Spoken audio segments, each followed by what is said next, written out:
world, fighting spirits. So this is what this day is for. It's a day to lay rest to all those burdens. And the best way that we can is by giving praise.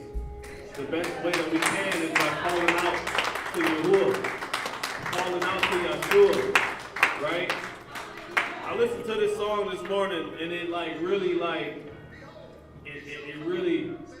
hit me inside when you understand what Yahuwah Sabbath means.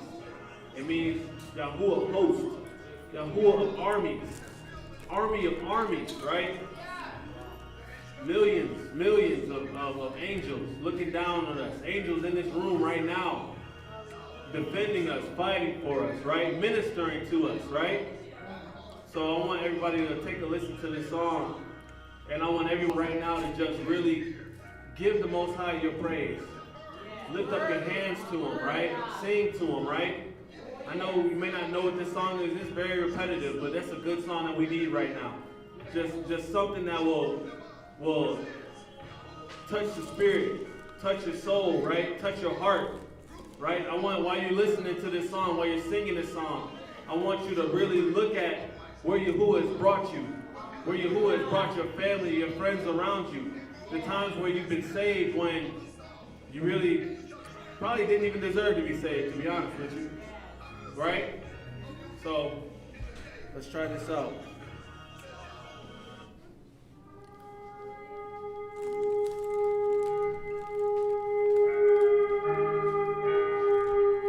Yahuwah armies. Listen to that.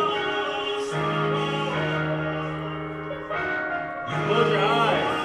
Close your eyes and just meditate on Yah. Meditate on Yahuwah.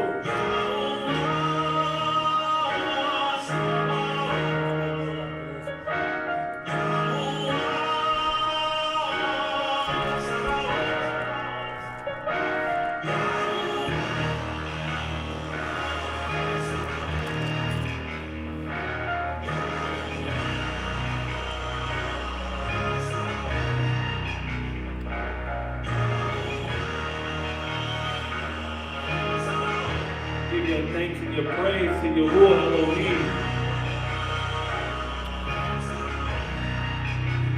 When you were down, you didn't have the strength. Yahuwah Sabbath was there with you. When you were in pain, lonely, Yahuwah Sabbath was there with you. Lift up your voice to Yahuwah Sabbath. Give your praise, give your thanks to Yahuwah Sabbath, King of Kings.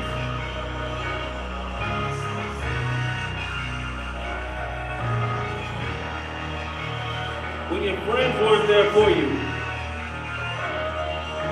when your families weren't there for you,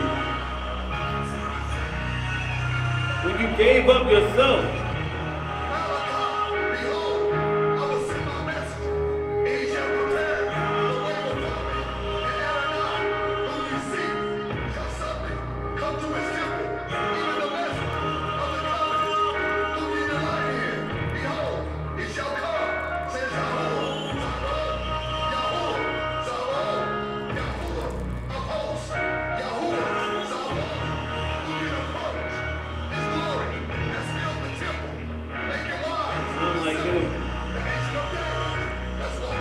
you are everything.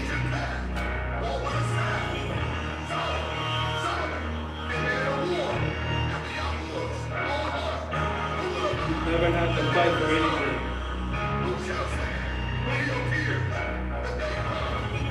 The Lord's been there with you this whole time.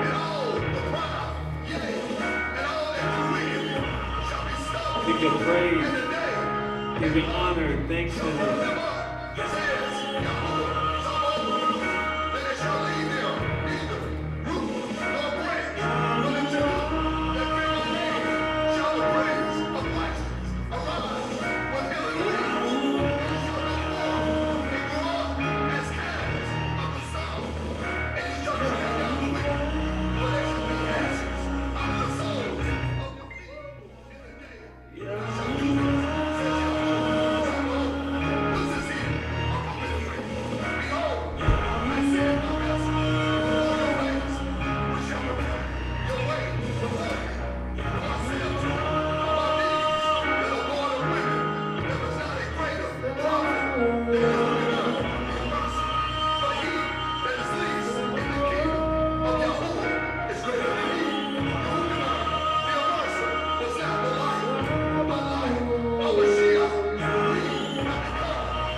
know you all need fighting for. I know somebody in this room needs fighting for. Who's come to the end with their hands up. Give your praise. Thank you, Father Yah, for all that you do, for all that you've done. Thank you, Father Yah. Hallelujah.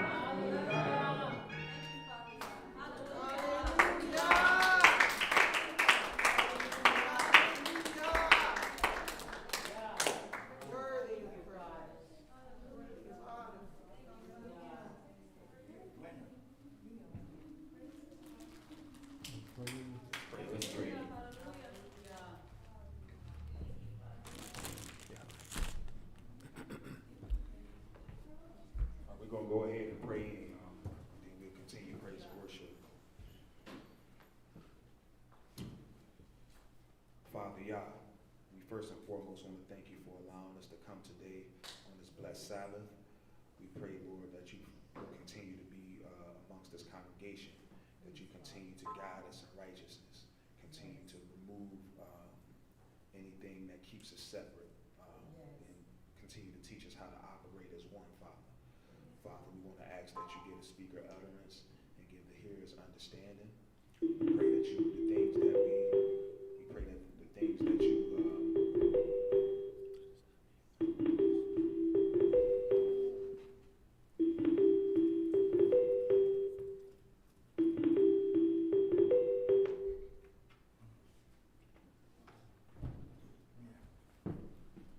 give the speaker utterance and the hearers understanding. We pray that you just allow us what we learned today to meditate on and to apply it to our daily lives. We thank you so much for the things that you've given us, Father, and everything, giving us our family, giving us families, homes, all our possessions, Father. We thank you so much. In the name of our Master, Yahushua HaMashiach, so be it. So be it. Hallelujah. Hallelujah.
Hallelujah. Hallelujah. I want everybody to. Hey, if we have anybody on the internet, can we please log off? It's affecting our signal, please.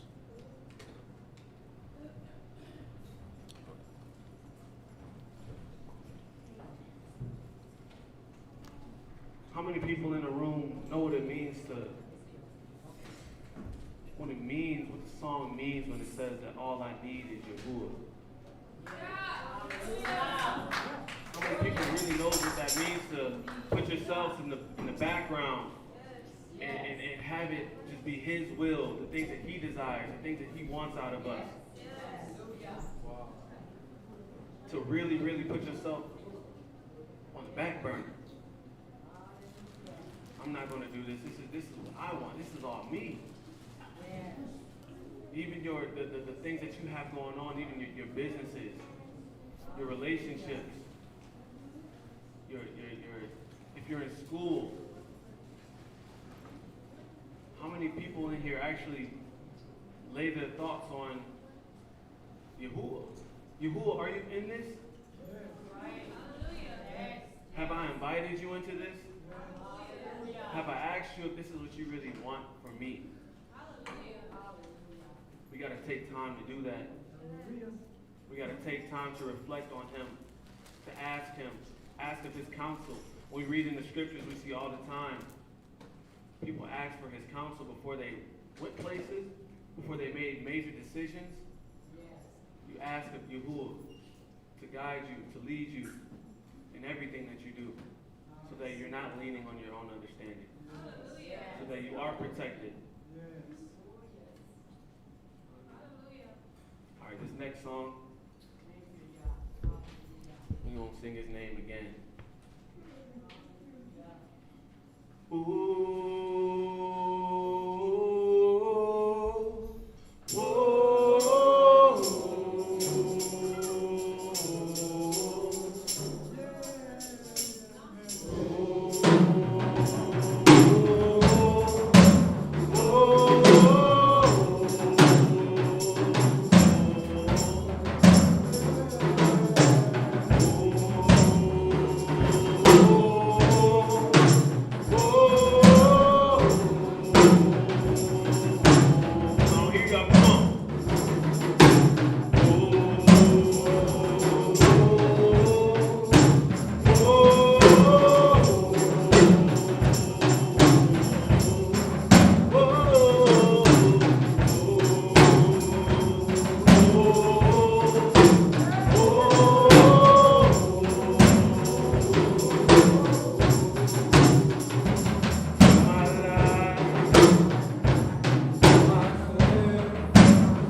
are holy. You are holy. You are holy.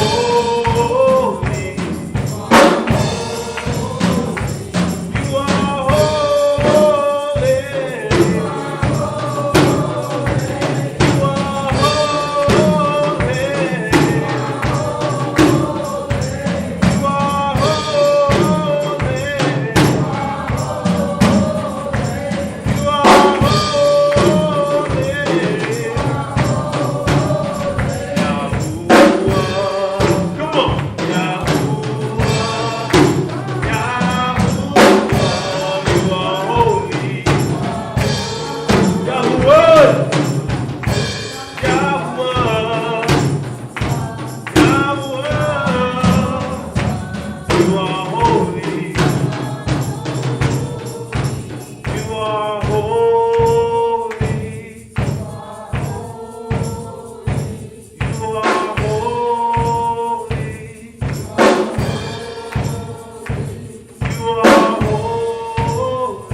Hallelujah!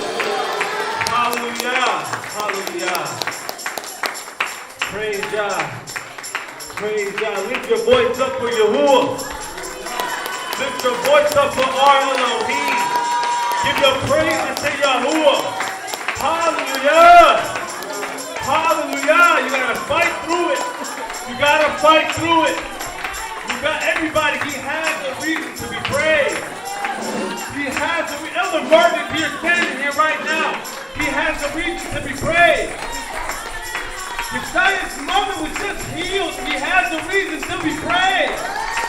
Come on, everybody. Come on. You all have testimonies to give your praise to Yahuwah.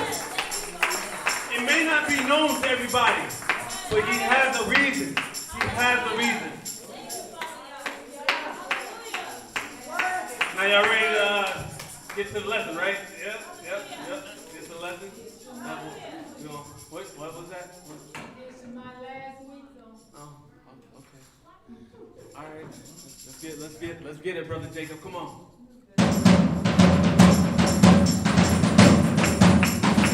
Come on. This is another one of those songs that have a real meaning. We're one, right? We're one in Yahuwah, right? We're united, right? Yahuwah is united, right? Come on. Yeah. Come on. Yeah.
check, I'll get you. Mic check, mic check.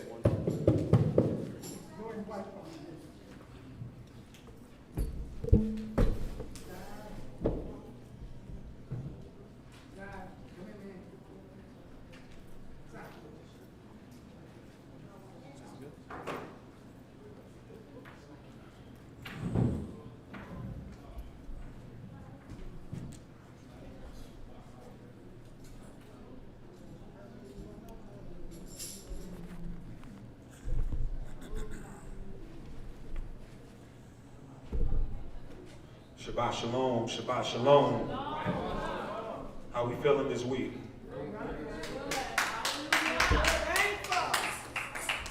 right. Glad we enjoyed our week. Hope we staying prayed up through this pandemic. Still.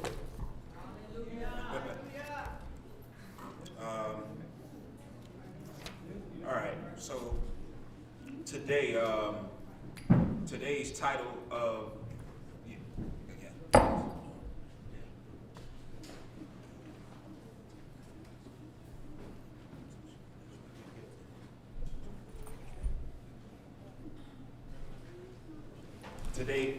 today's title is Frankenstein Children. Okay, Frankenstein Children. Who has seen the classic movie Frankenstein, the 1931 old movie? If you probably seen the movie, but you just haven't seen that one. Okay. Yeah. Okay. What do we know about Frankenstein? He was a creation. The monster was a creation of Dr. Frankenstein. Absolutely. The monster was a creation of Dr. Frankenstein, right? So,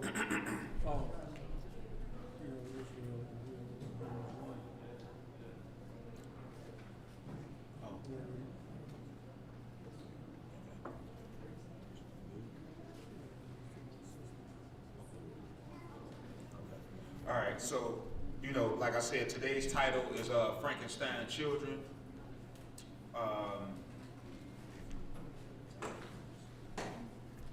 Today's title is Frankenstein Children.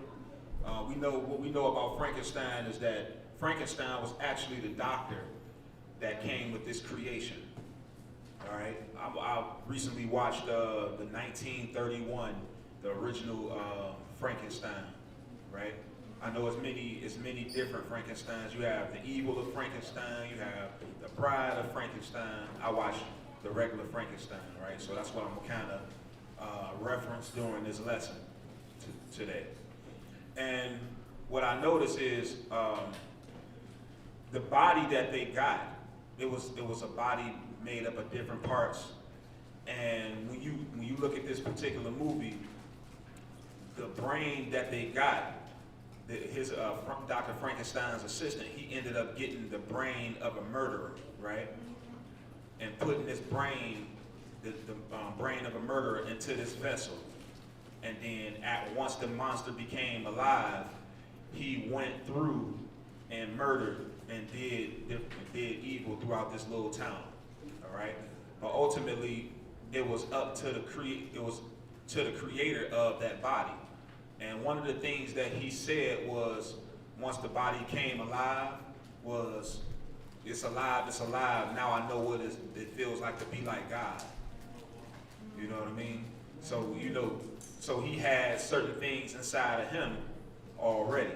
And then him getting the brain, him putting this brain of a murderer into this monster, further showed, how evil he was, right?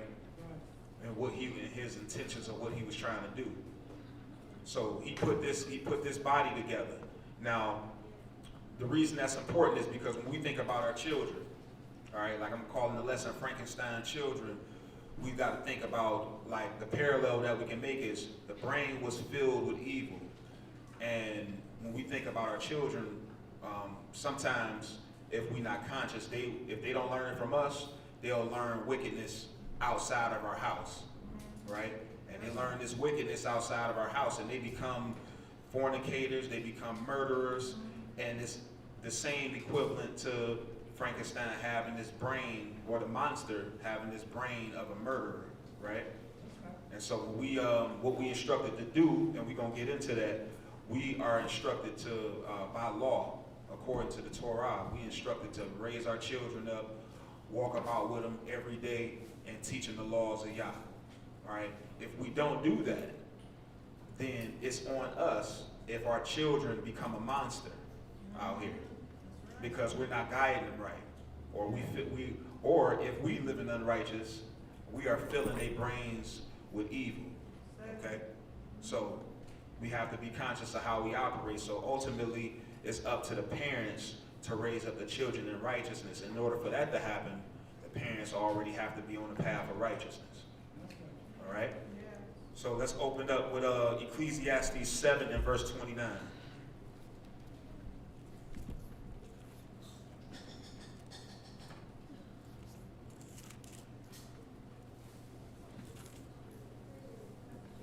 Ecclesiastes chapter 7 and verse 29. Ecclesiastes chapter 7 and verse 29. Lo, this only have I found, that Elohim have made man upright, but they have sought out many inventions. Right, so the Most High made mankind upright, right? So when he first made mankind, he made mankind to be good. He made them upright.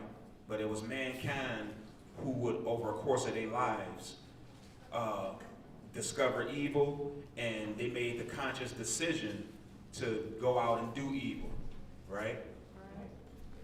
Genesis 1 and 26, just to confirm that the Most High made man upright. Genesis chapter 1, verse 26.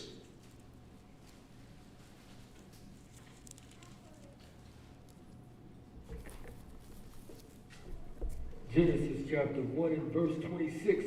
And Elohim said, let us make man in our image, after our likeness, and let them have dominion over the fish of the sea, and over the fowls of the air, and over the cattle, and over all the earth, and over every creeping thing that creeps upon the earth. So Elohim created man in his own image. In the image of Elohim created he him. Male and female created he them.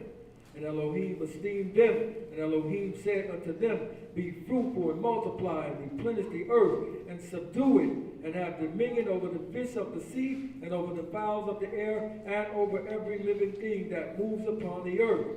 And Elohim said, behold, I have given you every Now look at that. Now look what he's done. So he's, just to confirm that he's made mankind good. Look what he's given him. He's given them dominion over the whole earth, over the ant, over the beasts of the earth. He put man in the garden later on, right? So he's made man good. He's given them nothing, put nothing but good in front of him. But it's mankind that decided, he made a decision to go and do evil. All right? Let's go to Ezekiel 9 and 4. So now when we talk about our children, we are talking about, like I mentioned, the monster.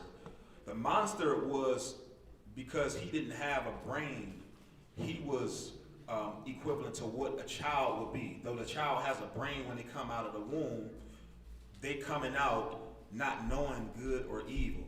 All right, so it was up to the doctor, Dr. Frankenstein, to put this brain of a murderer into the monster. All right, so the same way he did that is the same way that if we're not conscious of what we're doing, we will help this child to become a monster. What is a monster? A man or a woman that goes against the laws of Yah.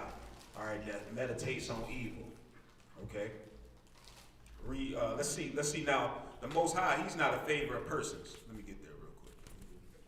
The Most High is not a favor of persons. All right. So this Ezekiel 9 and verse 4. Let me get there.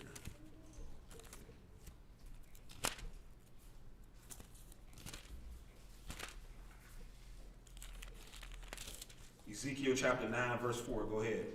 Ezekiel 9 and 4. And Yahuwah said unto him, go through the midst of the city, through the midst of Jerusalem, and set a mark upon the foreheads of the men that sigh and that cry, and all the for all the abominations that be done in the midst thereof. So these are righteous men that hate evil, that hates what's going on in the land of Jerusalem, right? Go ahead. And to the other he said in mine hearing, Go ye after him through the city, and smite, let not your eyes spare, neither have you pity. Slay utterly old and young, both maids and little children. Now, why would he slay both old and young, slay maids and little children?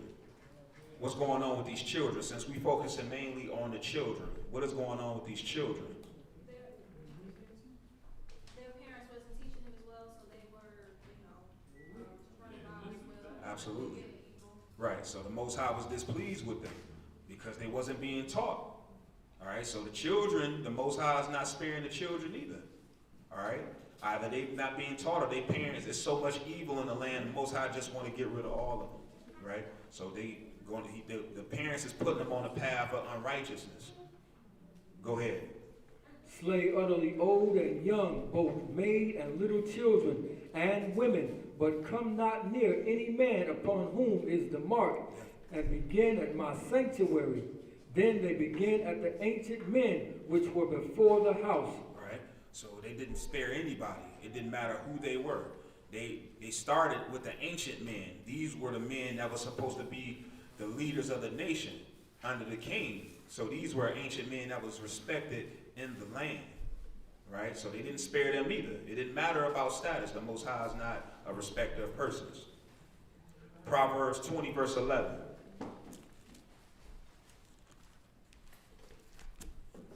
Proverbs chapter 20, verse 11.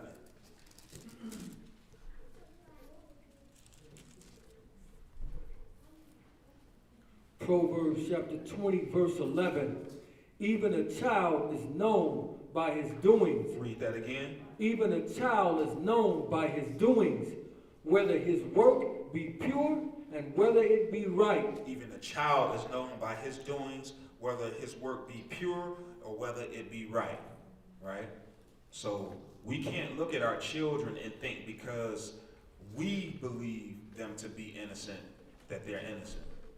The scriptures say the child is known by his work. The Most High searched the reins of the heart, so he knows every man's heart, whether they old or young. All right, so that was his reason for going through Jerusalem and slaying every child that was evil, that didn't have a mark on them, every woman, every man, whoever did not have that mark on them, he slayed them because he knows their hearts. They was showing what was on their hearts as well. Proverbs 22 and verse 6.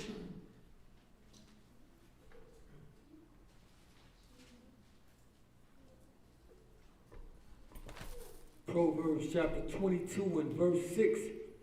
Train up a child in the way, and he should go, in the way he should go. And when he is old, he will not depart from it. Right? Train up a child in the way he should go. This should start from young. All right, this week should start as soon as we sense that our children get some understanding.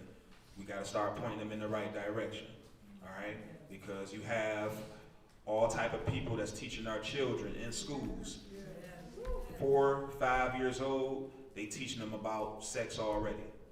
All right, I saw a video where and this was some years ago, I saw this video, but they had a teacher in kindergarten teaching the children that homosexuality was all right. All right, and that's these is 5-year-olds. So as soon as we start getting sensing our children is getting some understanding, we got to be on it. All right, we got to guide them in the best way we can. And we're not going to we got to keep in mind that though the scriptures say what it say, children can still choose their own path later. But we operated like a watchman, which I'm gonna get into later. But we have to do our job because the law states what it states in regards to us walking up and down, around about, teaching our children the laws of Yah and putting them on the right path. All right? Deuteronomy 10 and verse 17.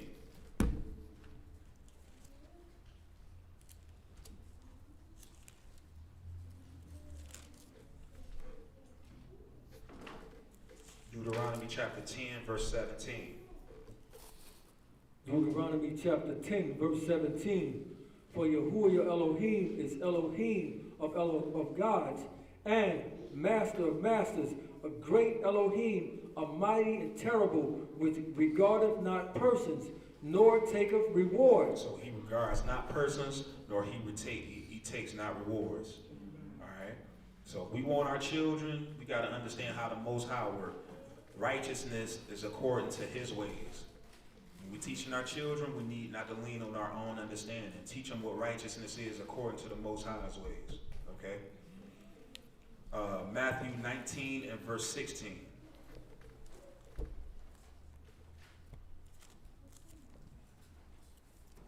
Matthew chapter 19, verse 16.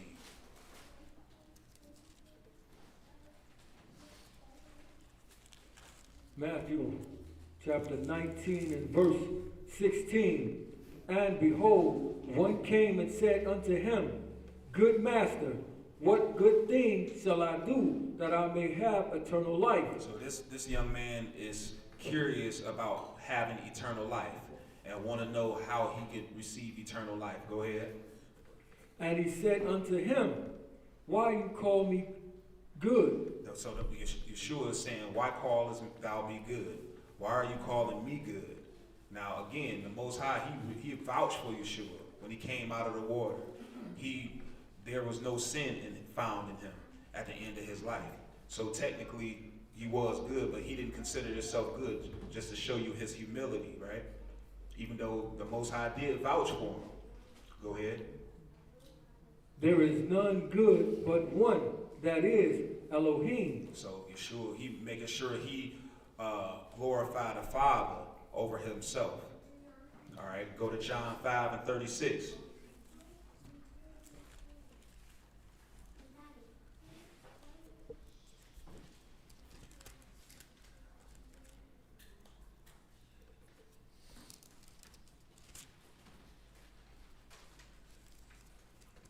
John 5 and 36. But I have greater witness than of John, for the works which the Father hath given me to finish, the same works that I do, bear witness of me, that the Father hath sent me. And the Father himself, which hath sent me, hath borne witness of me. Just to show you right there that, number one, he's giving glory to the Most High, the Father again. But then he's helping them to recognize too that the Father sent him. And the Father is bearing witness of him. And who better to do it? You know, man cannot bear witness of him, but the Most High is bearing witness of Yeshua, right? Go ahead, go to Leviticus 19 and 2.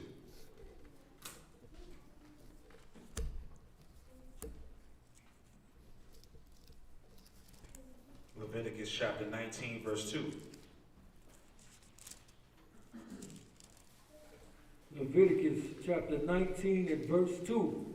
Speak unto all the congregation of the children of Israel, and say unto them, You shall be Kodesh, for I, your Elohim, am Kodesh. So when the children of Israel was in the wilderness, our Father, who brought us out from Egypt, all right, because I know that a lot of times we'll use that comparison of us being the congregation as a whole, or the church as a whole, being the wife of the Most High. But he also looked at us as his children, right? And he led us out of Egypt and taught us in the wilderness 40 years. Some people him getting rid of, and some him keeping. The second generation of Israelites that came out of the land, out of Egypt, and they went into the land of Canaan. Those he kept, but he taught them for 40 years the law, statutes, and commandments, how a father will actually teach his children. All right, read that again, verse 2. Speak unto the congregation of the children of Israel, and say unto them, You shall be Kodesh, for I, Yahuwah, your Elohim, am Kodesh. So we got to be holy just like our Father has to be holy, right? So, let me see. Go to Exodus 20 and verse 12.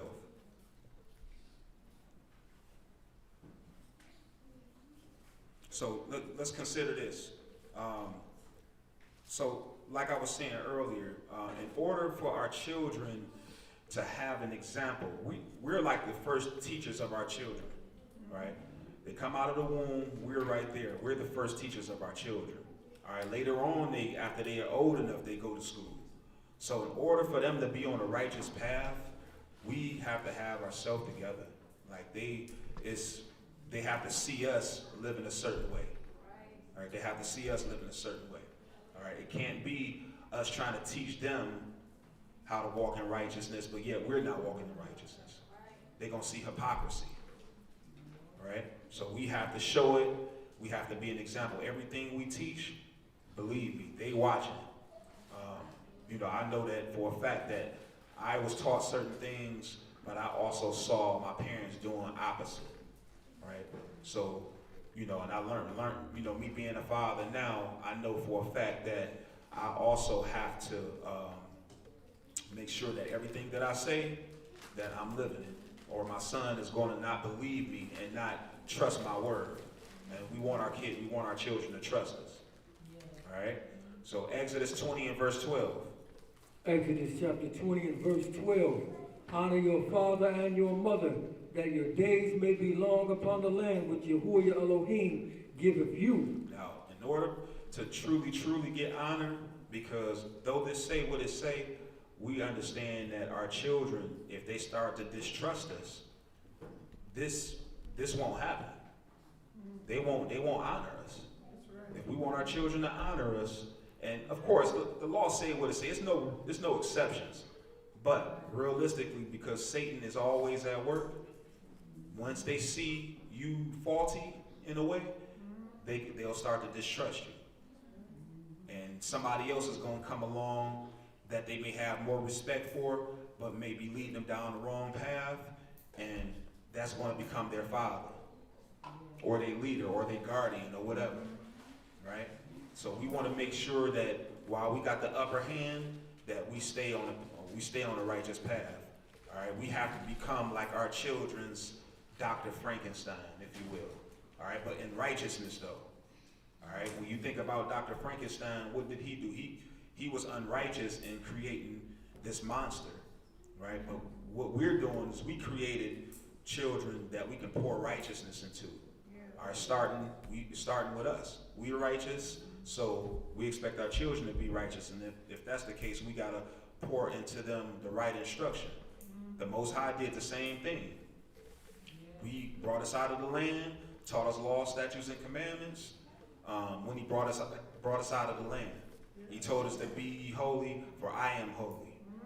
Right? So we need to have the same influence on our children. All right? Proverbs 16 and verse 31.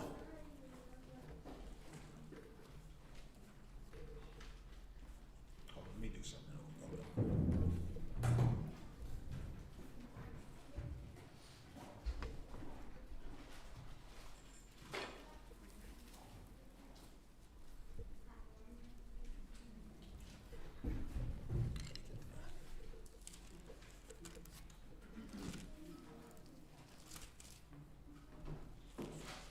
Proverbs 16 and verse 31. Go ahead and read.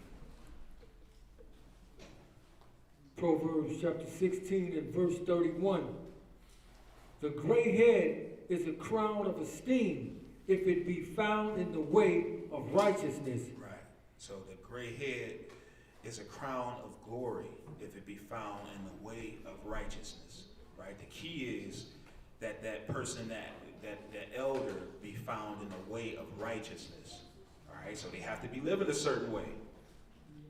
We can't, sometimes we see this probably in the world more. Of course, we're not going to necessarily see it too much in this walk, but sometimes we do. And because these men, you know what? As a matter of fact, I'll use this walk as an example. Some, not necessarily amongst this congregation, but there's other congregations that have men that are elders or so-called elders, and they mishandle the word of Yah.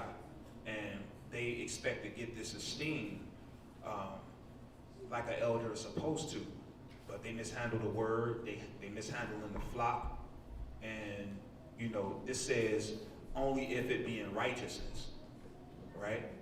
Now, I think that, you know, when we talk about honoring our father and mother, there is no exception.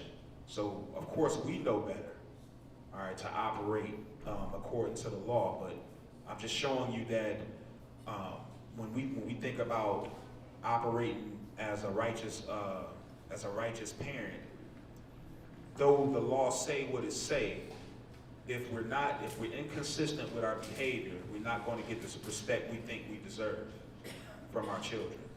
All right, so we have to have ourselves together. We want to lead them the right way. We have to be walking in righteousness, and we have to be an example. All right, Proverbs 23 and verse 22.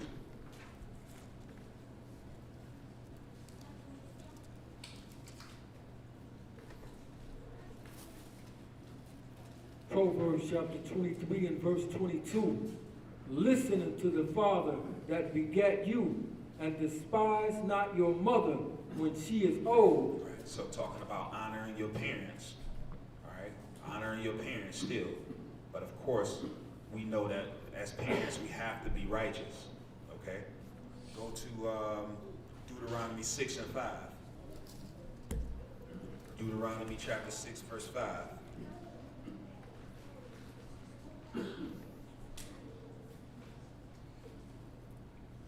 Deuteronomy chapter 6 and verse 5. And you shall love Yahuwah your Elohim with all your heart, and with all your soul, and with all your might. And these words which I command thee this day shall be in your heart. Right, so now, this is Moses at the time where he's getting ready to pass away and pass the torch to Joshua at this time. And they're getting ready to go into the land. And what Moses is doing here is just reiterating what he has been teaching the children of Israel in the wilderness over the period of the 40 years, excuse me. And so he's first telling them to love the Most High with all your heart and soul, and that the words that he's taught them need to be in their heart. All right, so what does that mean? If the words need to be in their heart, that means that they need to be living the things that they've been taught, right? So they need to be living it. The words need to be in their heart. Now let's see what else it say. Go ahead and read. And these words which I command you this day shall be in your heart, and you shall teach them diligently unto your children. Look at that. So now that they're in your heart, you should teach them diligently unto your children. So first you have to know them. You yourself have to know them. All right. If you don't know them, how you gonna teach? How is the blind gonna lead the blind? Right? Read. And you shall teach them diligently unto your children, and shall talk of them when thou sittest in thine house, and when thou walkest by the way, and when thou liest down, and when thou risest up. How many of us doing that? How many of us doing that? We got to do it. We got to make sure. We got to do it. Or we're going to be the cause of our children going astray. It falls on us. It falls on us if we don't give it an effort. But sometimes, we're going to get into this later, sometimes, again, our children pick their own path. But at least we operated like a watchman in warning them what's to come ahead. Now, after they make their own decisions, well, we did our part. But we have to do our part, right? Go ahead. And you shall bind them for a sign upon your hand, and they shall be as frontlets between your eyes. And thou shalt write them upon the post of thy house and on thy gates. Right, and that's it right there. So the Most High want us to always think about his laws, so they'll always be upon our minds, so they can guide our thoughts and guide our steps as we go through our life. And when we know them, we got to put them on our children's hearts and minds, so they'll always be in their hearts, and that they can teach their children and their children's children, and so on and so forth. That's what raising up or training up a child in the way he should go is all about. And so he don't depart from these things even when we're not around. All right? Deuteronomy 28 and 15. Deuteronomy 28 and 15.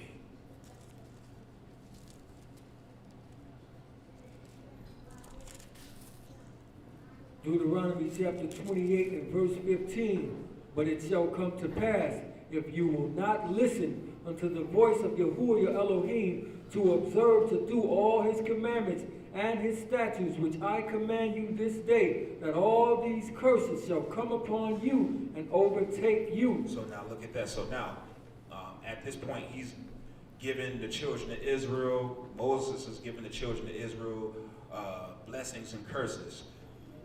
He just mentioned that if we don't follow the law, statutes, and commandments, curses will come upon us. Let's see what some of those curses are. Go down to verse 18. Verse 18, cursed shall be the fruit of your body. Now, why would the Most High curse the fruit of your body? Like what? Like if a woman is pregnant, right, and she getting ready to bring forth seed, her body is going to be cursed, right? Her seed will be cursed if he come out of the womb. And when he come out of the womb, her seed will be cursed. Talking about maybe like autism or something like that. Now, why though? It's because it ain't got nothing to do with the child. It's got something to do with the parents. The parents is not righteous, so therefore I won't bless your seed. See that? Go to verse 32.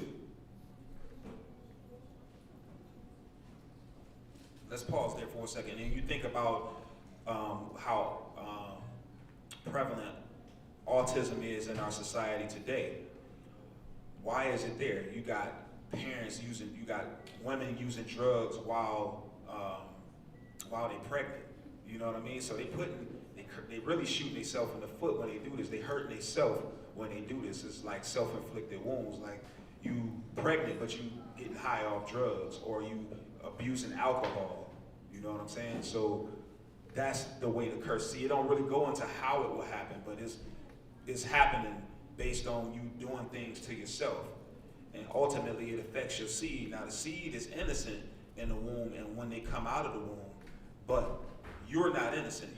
You putting stuff in your body to harm your seed. So therefore, your seed become, affected by what you're doing to your body, right? Go ahead and read that. Deuteronomy chapter 28 and verse 13. Your sons and your daughters shall be given unto another people, and your eyes shall look and fail with longing for them all the day long, and there shall be no might in your hand. So now listen. So why is it when the sons and daughters be given to another people, why is now, even though he's mentioning the sons and daughters being given to another people, it's really about the parents, because your eyes should long for them all the day long. So he didn't even really put emphasis on the children and what will happen to them. No, it's going to be you that's going to have weariness of mind because you wasn't living righteous, right? I'll kind of make a connection to today. Like you sometimes may see a woman living unrighteous, and maybe she is in whatever lifestyle she's into, and her child, maybe it's a gang war outside, and her child get killed in the midst of that gang war. You see that? And child ain't in the gang, it's just she got a 3-year-old outside playing and he gets shot. You know what I mean? So I have people ask me this all the time. People that don't necessarily believe on the Most High, they'll say, well, if the Most High exists, why is he letting babies get killed? You know what I mean? Many times it's because of our sins. It's because of our sins. It's because of what we're doing. All right? It ain't always like that. But it's because of our sins. And the child of being the kingdom, the child has not sinned. But it's you that's doing something. It's you that's living a certain way. Right? If you're a gang member and your child get killed, what are you doing? What if somebody abducts your child and they hold him for ransom or something like that? It's because of you. You're living a certain way. So we got to have the point of all of this is we're talking about Frankenstein children, but who's the Frankenstein? It's us. It's us. Because we're not guiding them in the right way. Right? And if we're not guiding them in the right way, and like I just mentioned, we live in a certain way, so something happens to our children that falls on us. Verse 41. Verse 41. You shall beget sons and daughters, but you shall not enjoy them, but they shall go into captivity. Look at that.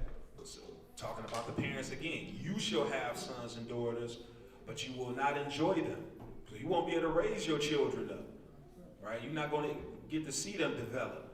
Your babies, your infant child is going to go into captivity.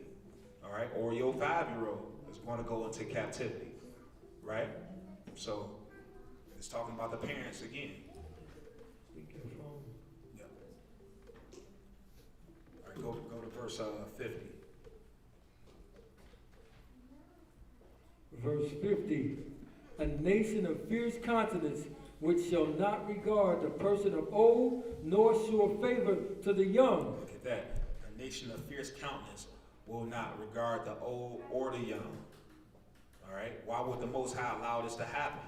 Again, it's because of the parents. All right. Because now remember, these is curses that's being given to the children of Israel. Curses and blessings in Deuteronomy 28. So these is curses. So when these things happen to the children, it's because we live in unrighteous in the land. All right. All right. Let's keep going. So I got to share something. So, at one point in time, I wasn't always in this walk, and while I was living in the world years ago, I ended up having a child while I was in the world, right? And my mind, I was a fornicator. I was doing a lot of things that was totally unrighteous in the eyes of the Most High, and ended up having this child, thinking I'm gonna have a relationship with him, and the Most High said, nope, you're not gonna have a relationship with him. You're not living right. You're doing all type of things. You fornicating. And he's totally took my child away from me. I did what, and trust me, I went to court.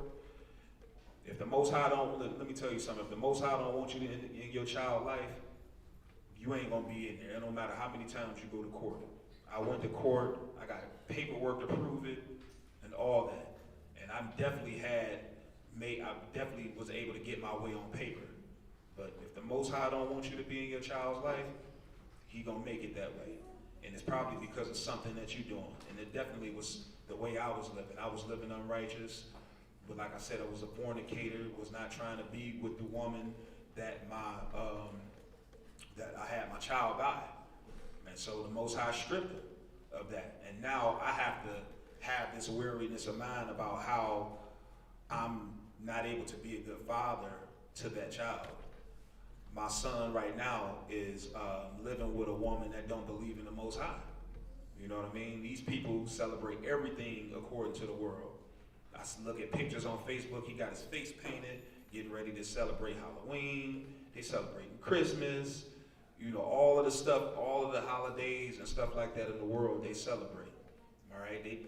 I've seen posts where, like, his grandmother totally don't believe. They was posting something that the Pope said, and the Pope, I can't quote it verbatim, but the quote was saying something like, you don't have to believe in God in order to be good.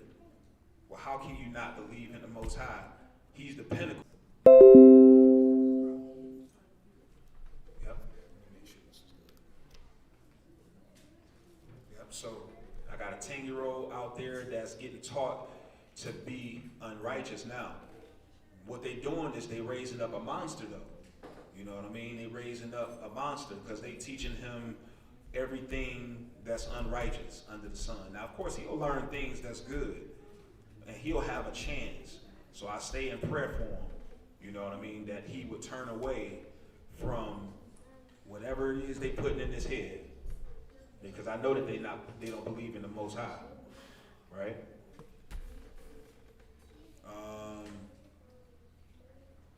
So, when we think about, what are some of the things that we could teach our children in order to keep them on the right path?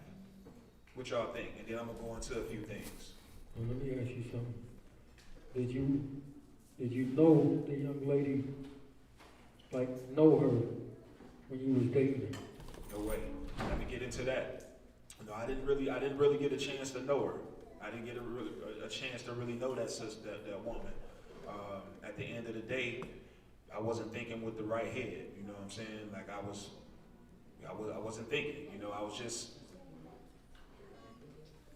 Oh, no, I just listened to what you said. You want to think with the right head. Right. I wasn't thinking with the right head.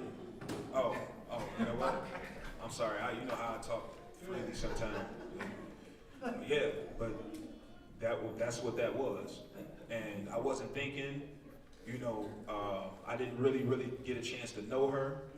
And ultimately, that's what I want to promote too. You know, if we're going to teach our children about relationships, we have to teach them to be patient, you know, and getting to know them. Of course, we in this walk, and we know that that's the right way to go, but we have to really be diligent in pushing that into their mind, because what will end up happening is a situation like mine. You end up having a child that you cannot see, and you know, you end up being with a woman, and that's dangerous. Think about it. Like I meet a woman. It was really dangerous what I did when you think about it, because I met a woman that I didn't get a chance to prove. So what ended up happening, three things could have happened. One of them did happen. I had a baby by her, but you know, two of them happened. I misled her into believing that I actually really cared for her when I didn't. Because when you lay with somebody, a lot of times, you know, feelings get involved. You see what I'm saying? So that happened. I could have caught a disease. I didn't really know this woman. She could have had something. So that was wicked as hell what I did. And, you know, I put a baby in her, and then, you know, the Most High stripped me of those rights. Even though I had them on paper, but I did not have rights to that baby, because the Most High wouldn't allow it. But you know. So, did you think of the consequences? I told you, I was thinking with the wrong head. I didn't think about the consequences. I was thinking about something else. I wouldn't think about no consequences. I wouldn't think about none of that. Long term, I wasn't thinking about none of that. I just wasn't thinking. You know what I'm saying? So it was wicked, and I got punished for it. So that's. Your testimony is great. A lot of people gonna hopefully glean from what you dropping and apply it and see, because we don't want our children to make the same mistakes because they think they've grown. And that's the whole goal is making sure that they don't repeat the cycle. You know what I mean? Now, some of us, we come into this walk, we done been fornicators in the world, and now we gotta make sure we share that experience with these kids, because if they don't, Shalom, if we don't do it, what'll end up happening is, say if we don't teach them about how we once was living unrighteous in a certain way, like I was dealing with the fornication. If I don't teach my child, if I don't tell them about my experiences and teach them why it's not okay, what'll happen is somebody else could come in and teach them and make being a fornicator appealing. And if that happens, it's happening because we didn't introduce it to them in a way where they'll know that living the life of a fornicator is not the way. They should get married instead, right? So we got to make sure when we have conversations with our children, we can't be afraid to teach them and talk to them about our situations. Like, we have to introduce it to them in a way where they know what's right and what's wrong, and not just have somebody like how Satan came in to Eve in the garden and make it like that, oh, she missing something, because that's how he got her, and that's what happens over and over. You know what I mean? So we have to constantly be in our children's lives, asking them questions. We have to be approachable as parents. How about that? Because sometimes parents freak out. I couldn't talk to my grandmother. My grandmother raised me. I couldn't talk to her about sex and all of that stuff, because she was, she was from a different time. It was a big generational gap, and she wasn't comfortable with that. A lot of things I couldn't approach her with. So, then if our kids can't approach us with it, then what ends up happening is they end up learning from the wrong individuals. And they teaching them that being a fornicator is all right. And it's not, because it can lead, it can be very bad. I'm talking about, like I said, the three things I named: having a kid, catching a disease, and leading a woman on to the point where she don't even, if you have a kid with her, she don't want you to see that kid. Like, you know, my son mother don't want me to see my son. So she do everything she can, and it's been working. So we want to make sure that we ain't caught in those situations, all right? So let's talk about some of the things we can teach these kids, though. Let's teach them how to be a leader. How can we teach them? What are some of the things we can teach them in regards to leadership?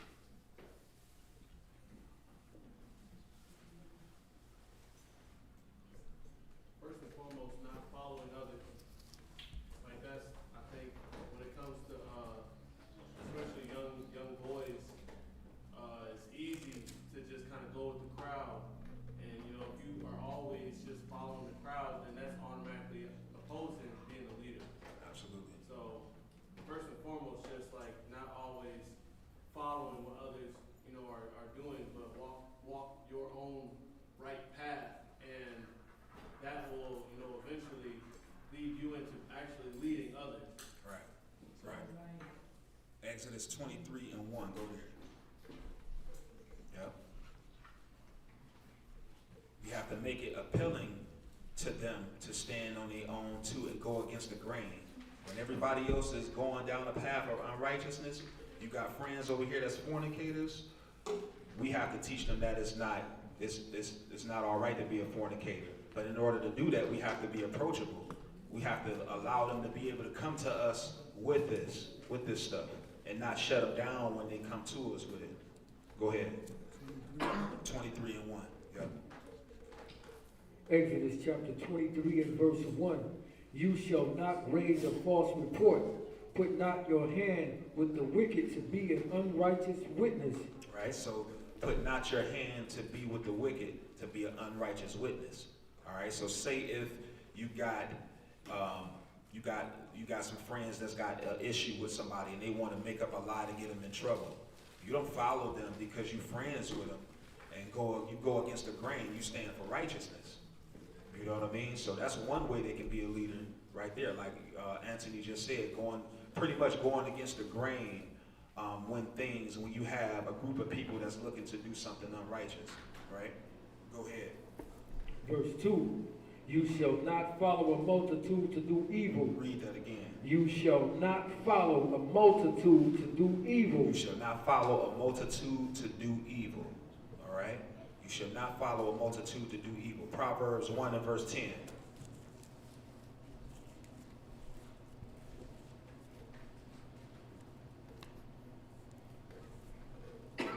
Proverbs chapter 1 verse 10. My son, if sinners entice you, consent you not. If they say, come with us, let us lay wait for blood. Let us lurk privately for the innocent without cause.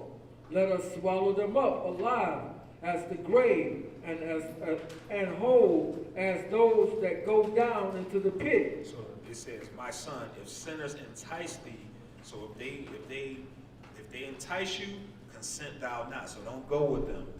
Don't make an agreement to do some unrighteousness. Right? Go ahead and keep reading. Let us swallow them up alive as the grave, as whole as those that go down into the pit. We shall find all precious substances. We shall fill our houses with spoil. Cast in thy lot among us. Let us all have one purse. My son, walk not you in the way with them. Refrain thy foot from their path. Refrain thy foot from their path. Do not cast. Don't make an agreement with them to go and do unrighteousness.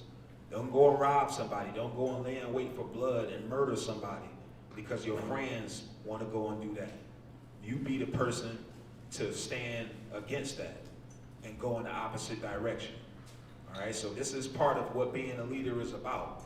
All right, if it's righteous, of course we can follow that. But when we're talking about teaching leadership, we're talking about teaching our children to go against the grain. when necessary, even if it makes us feel uncomfortable. Because sometimes our friends, because we don't want to do what they do, they're going to make us feel a certain way. Like when we got into this walk, how many of us experienced backlash for waking up to the truth? Right?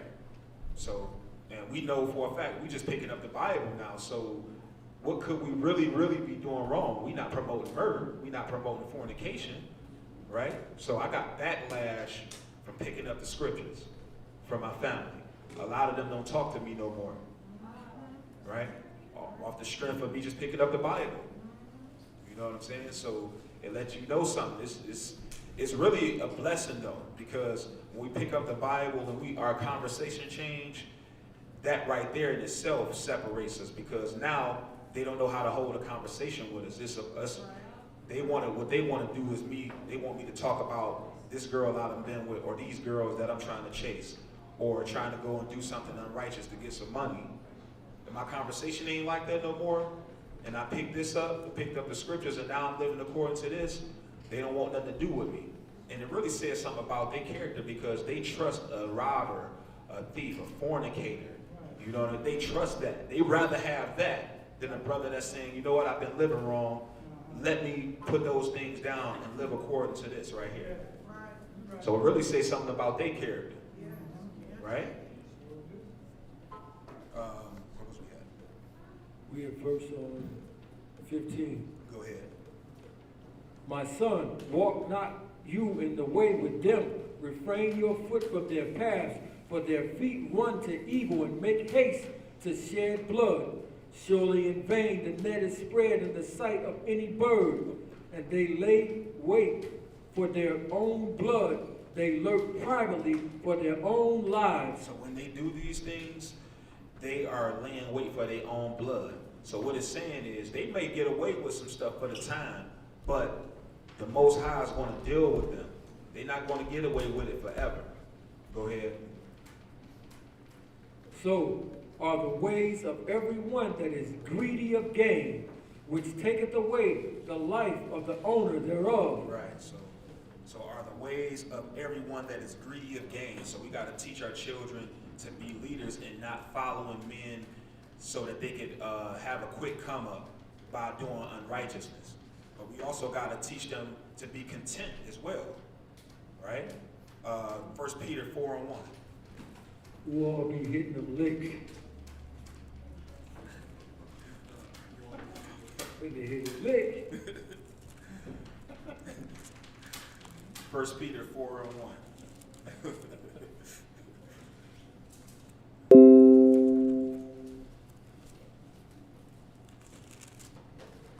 First Peter chapter 4 and verse 1.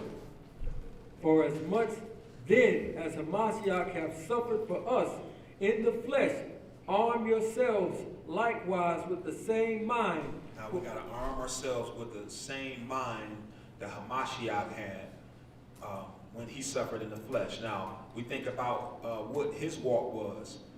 He totally stood against the grain. He totally went against evil that was going on in Jerusalem.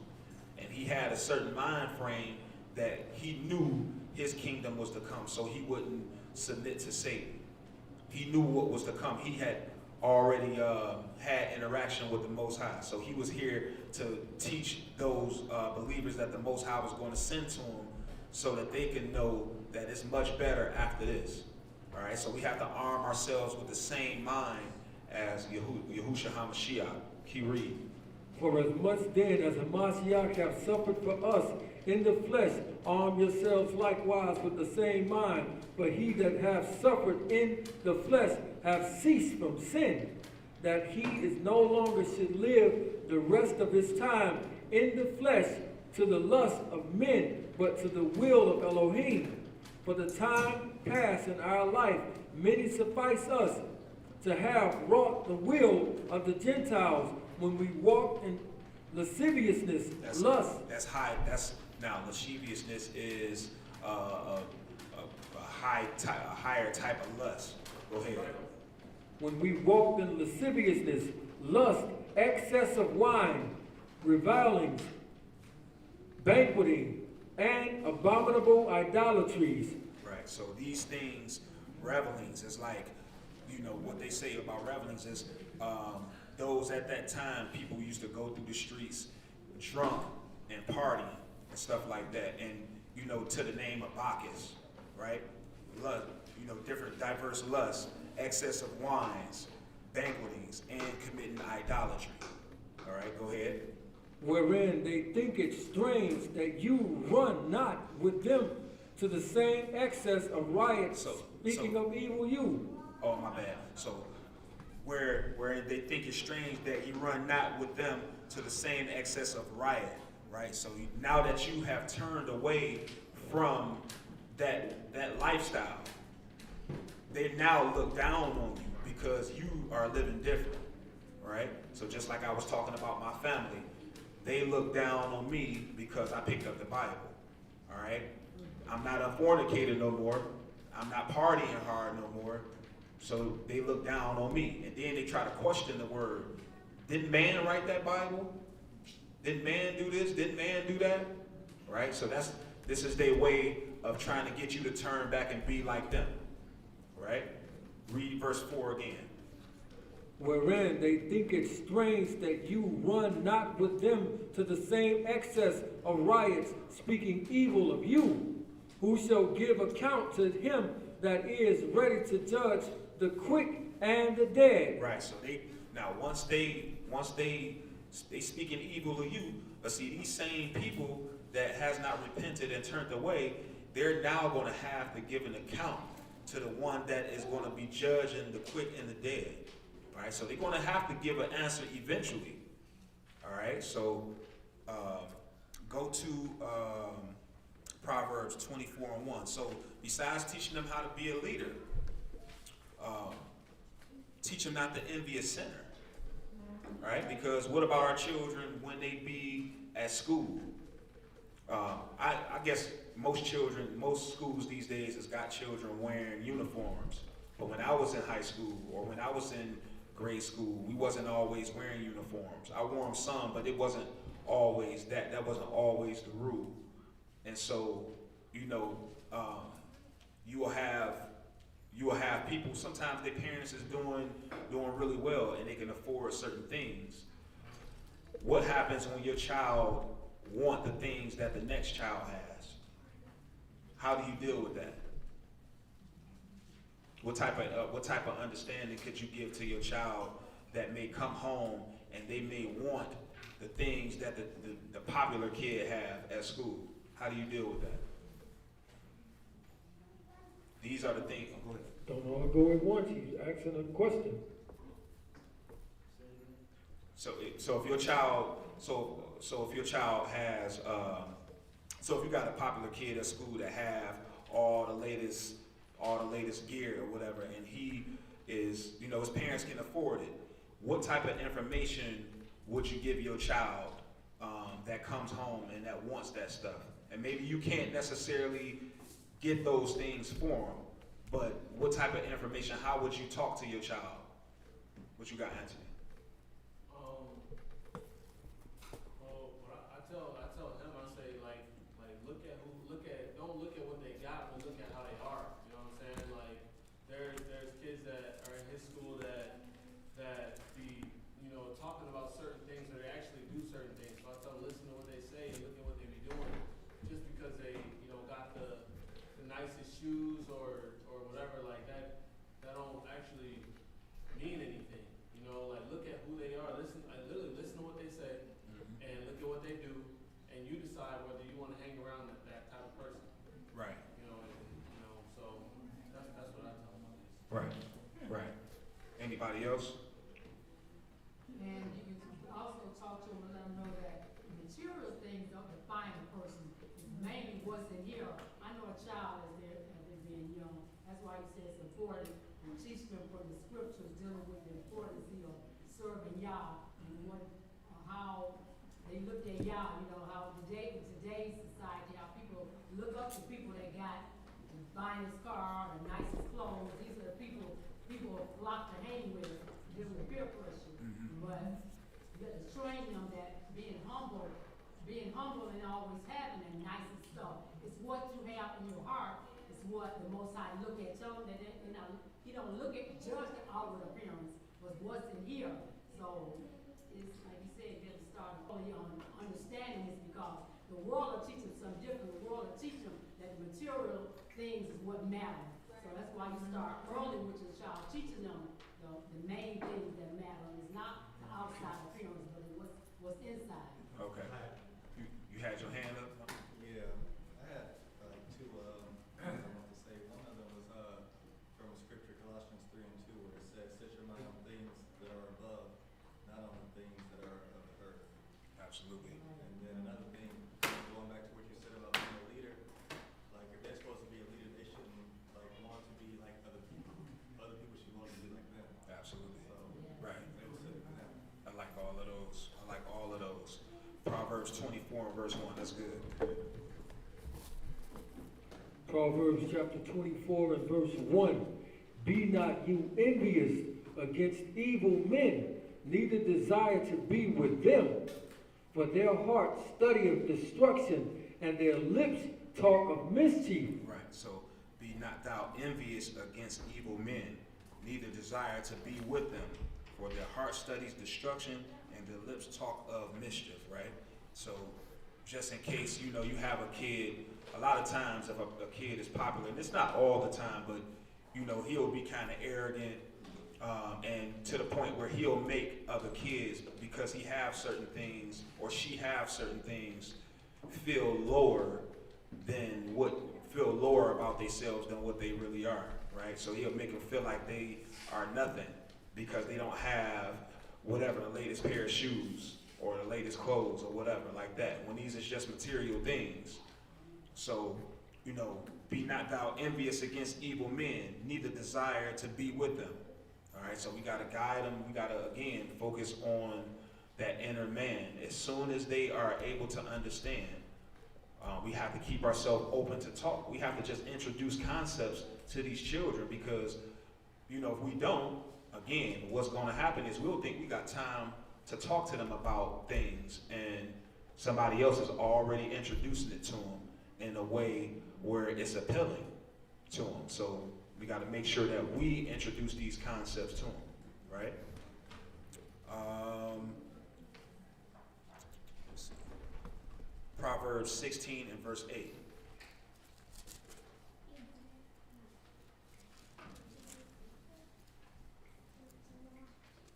Better still go to 1 Timothy 6 and 6. 1 Timothy 6 and 6.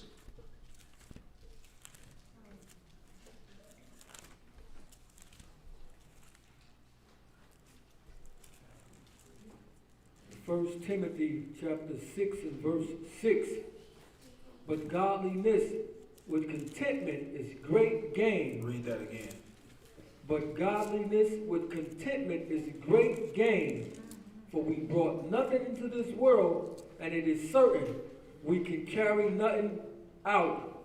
And having food and raiment, let us be therewith content. Now that's not saying that having some nice clothes on, that is not a bad thing. You know what I mean? It's just that when people glorify these things as a god, that's what makes them bad. It's not bad to have jewelry. It's not bad to have the latest clothing.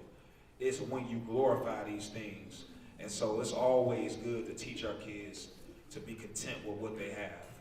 All right? Because if they start to glorify a person because of their clothes, you're now making that person and their clothes your God.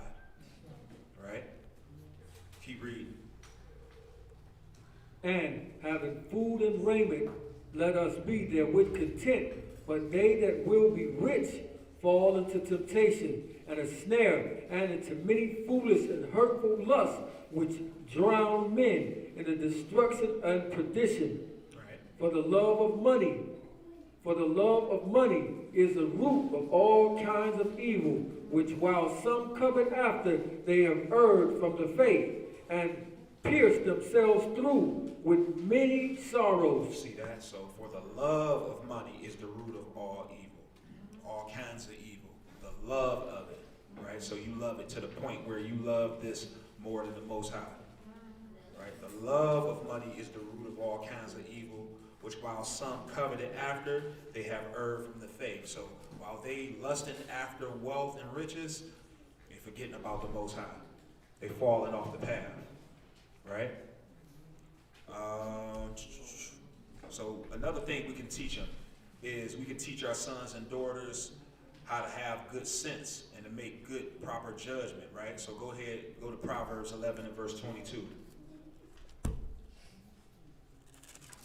Just going over some things that we can teach our children. I'm quite sure it's many, many other things, but these things we could be introducing to them to keep them on the path of righteousness. Proverbs 11 verse 22.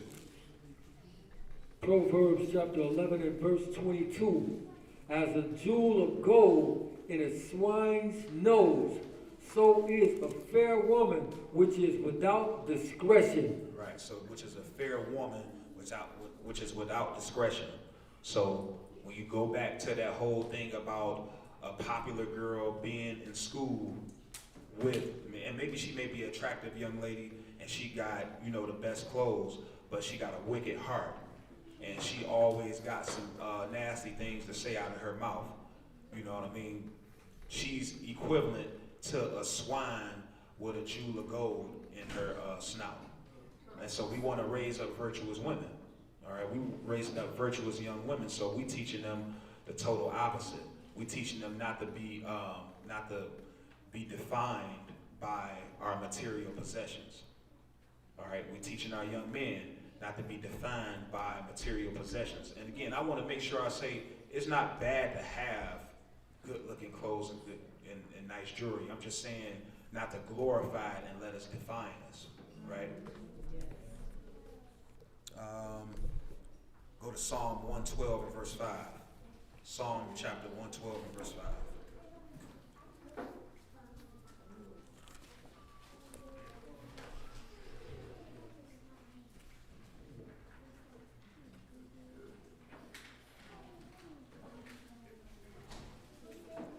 Psalms chapter 112 and verse 5. A good man sheweth favor and lendeth. He will guide his affairs with discretion. Right, see that? So a good man shows favor and lends. So a good man is not selfish at all.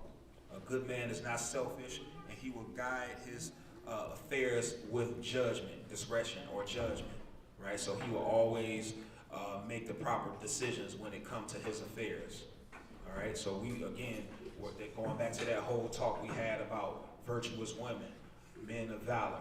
All right, when we talk in terms of Frankenstein, us being that Frankenstein, or us being that person to lead our children on the path through teaching them, we have to make sure that we teaching them how to guide their affairs. We teaching them not to be envious of others. All right, don't worry about what everybody else is doing. This is what being a leader is all about. All right, make sure you got yourself together, right? Go to Proverbs 15 and verse 26.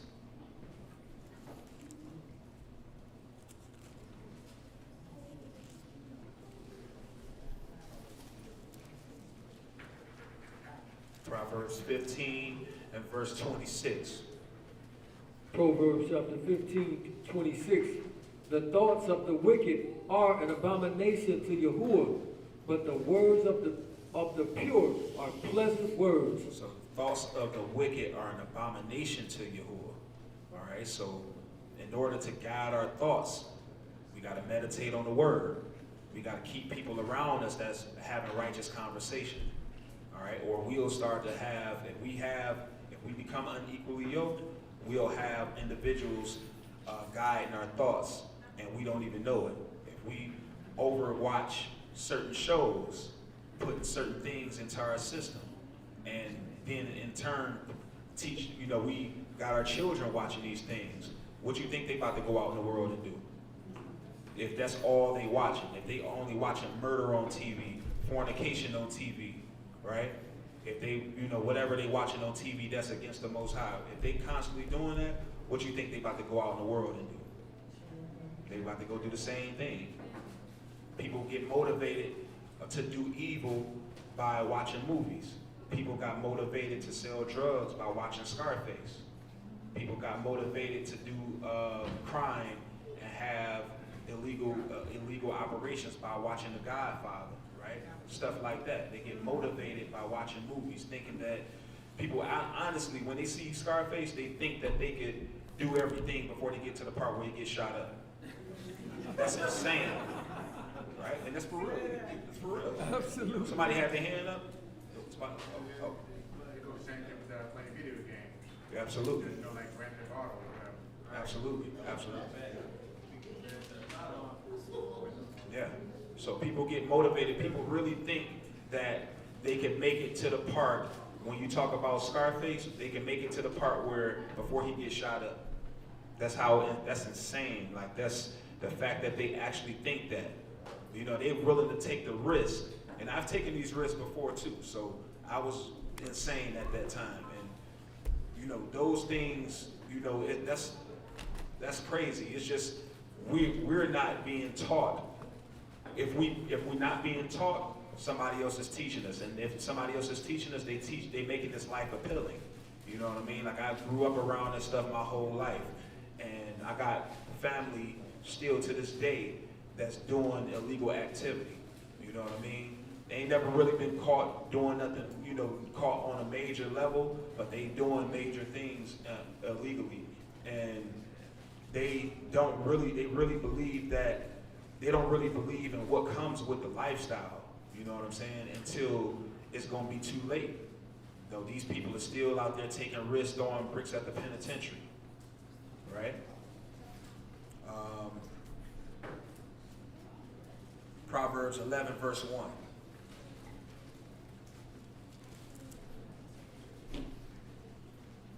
Proverbs 11, verse 1. Proverbs 11:1.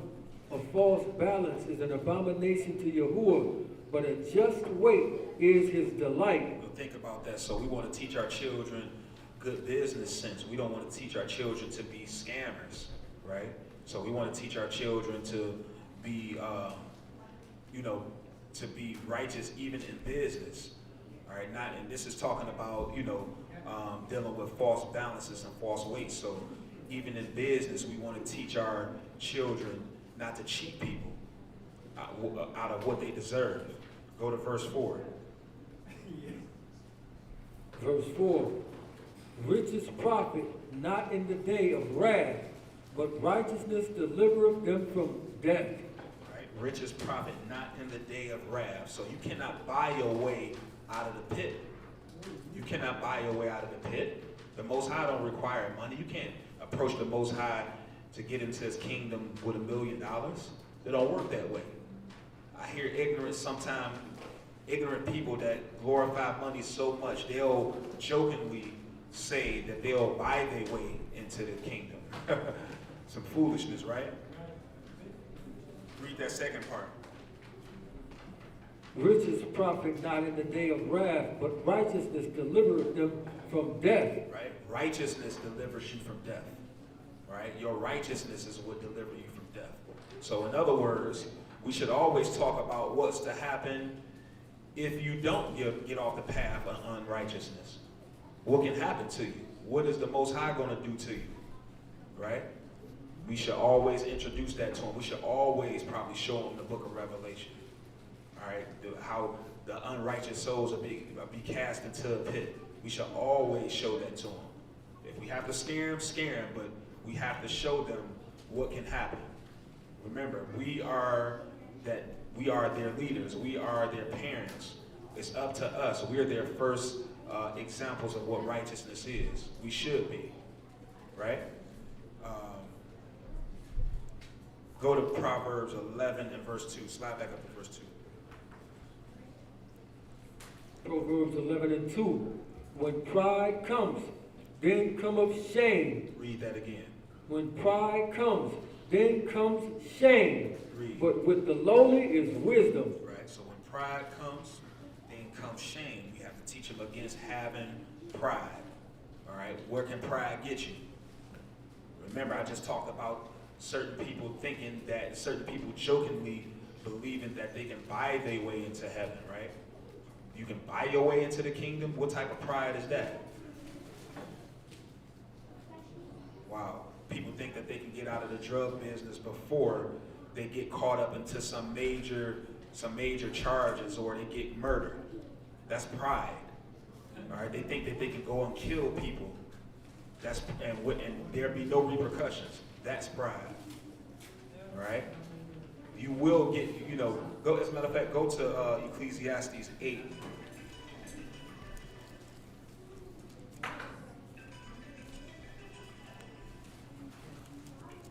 Ecclesiastes chapter 8 and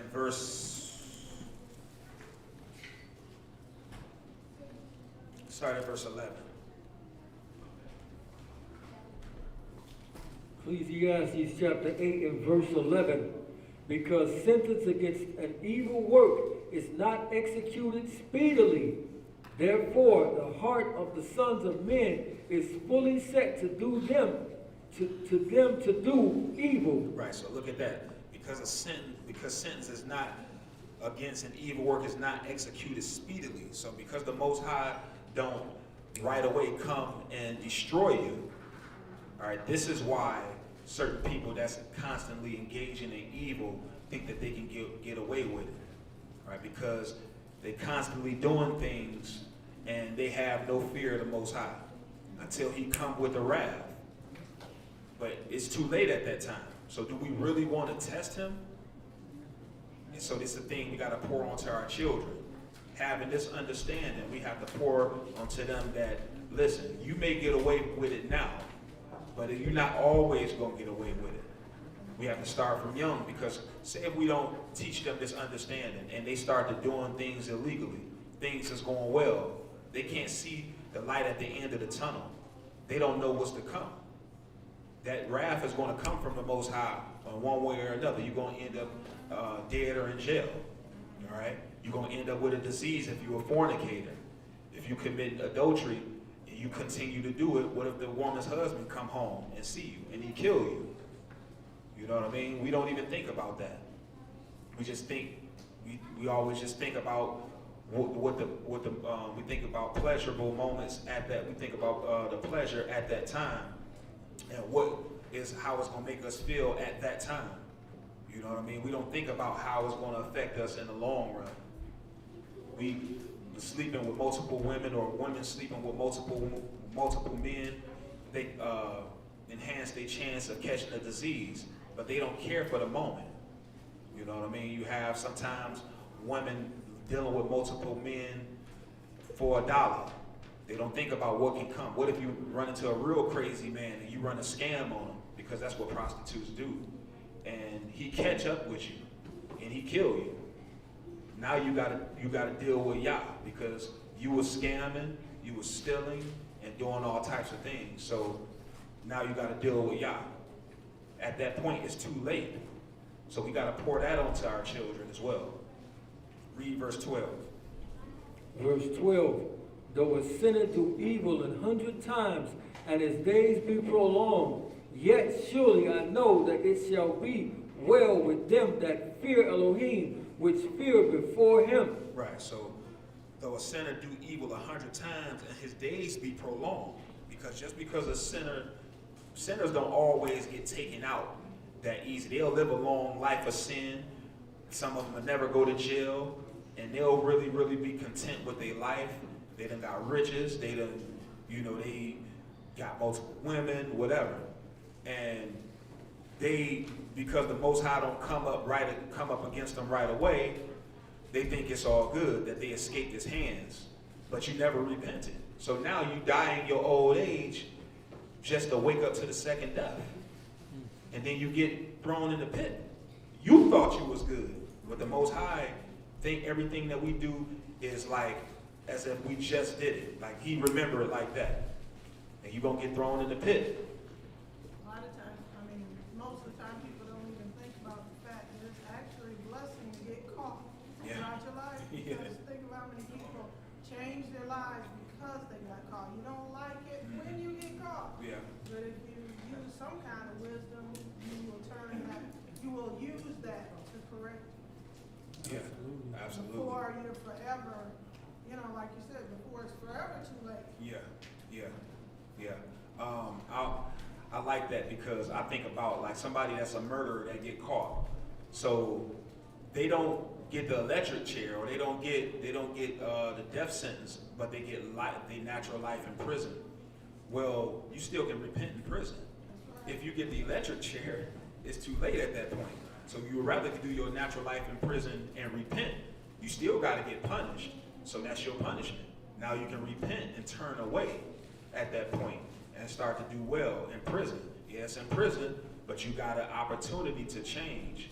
Versus if you get killed doing unrighteousness, or if you get the death penalty after you get sentenced for you committing these murders, it's over for you at that point. There's no repentance. You can't prove yourself no more. When you wake up to the second death, there's nothing you can say. What are you going to say to the Most High who sees everything? So we got to pour these things onto our children, keeping them away from being a murderer or anything that's totally against the Most High. Right? Let's see. Proverbs 23 and verse 19.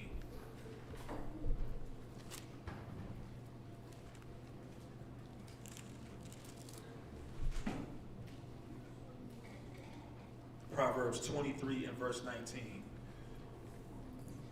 Proverbs chapter 23 and verse 19. Hear you, my son, and be wise, and guide your heart in the way. Be not among wine bibbers, among riotous eaters of flesh. Right, so be not among wine bibbers, right? You want to stay away from wine bibbers. Somebody that's a straight alcoholic, that's their thoughts is always on drinking alcohol, and to the point where the alcohol affects their thoughts and affects their behavior. Because that's what happens with a wine bibber. It affects their thoughts and affects their behavior. You know, unfortunately, my mother passed recently, but what got her there was her being a wine bibber. The alcoholism, it was her engaging in that on a daily basis like it was a ritual. And you know, me and my mother wasn't on the best of terms, but there was a few times where even I warned her, my grandmother warned her, like, listen, if you don't change, then this is gonna happen. She would laugh at those things that we were saying to her. She laughed at that. She thought it was funny, unfortunately. And eventually her lifestyle caught up with her, and she was in a nursing home for 7 years because of this, and then she finally passed away back in August. She never recovered. All right, so, you know, we got to teach our kids the ins and outs. We got to continue to educate ourselves, y'all, like about the drugs, the alcohol, the things going on in society. We got to go through. You would think our children would just up and know better, but it don't work that way. We have to be their teachers. We have to be their teachers, because if we don't, what's going to happen is, like I keep saying, and I'm going to say it again and probably a couple more times, somebody else is going to teach them. If we can have both parents in the house. People like to say, well, I have both parents in the house. Check this out. I got family that's got both parents in the house. My uncle never committed fornication on his wife, neither has his wife stepped out on him. My uncle taught his kids martial arts, took them on trips, all type of things to help the family bond. His kids still end up going into the world and still end up, not that he was a Christian, but they still end up getting into the streets, becoming fornicators and all of that stuff. With this good example at home, right? So we have to make sure that we're doing the best we can in order to show them the way. Now, kids is going to pick their own route. We can do nothing about that. We have to be comfortable within ourselves if that happens, that we taught them, right? Slide down to verse 29. Verse 29. Who have woe, who have sorrow, who have contentions, who have babbling, who have wounds without cause, who have redness of eyes, they that tarry long at the wine, they that go to seek mixed wine. Right, so they that tarry long at the wine, they that go to see mixed wine. So we talking about a wine bibber, an alcoholic. Go ahead.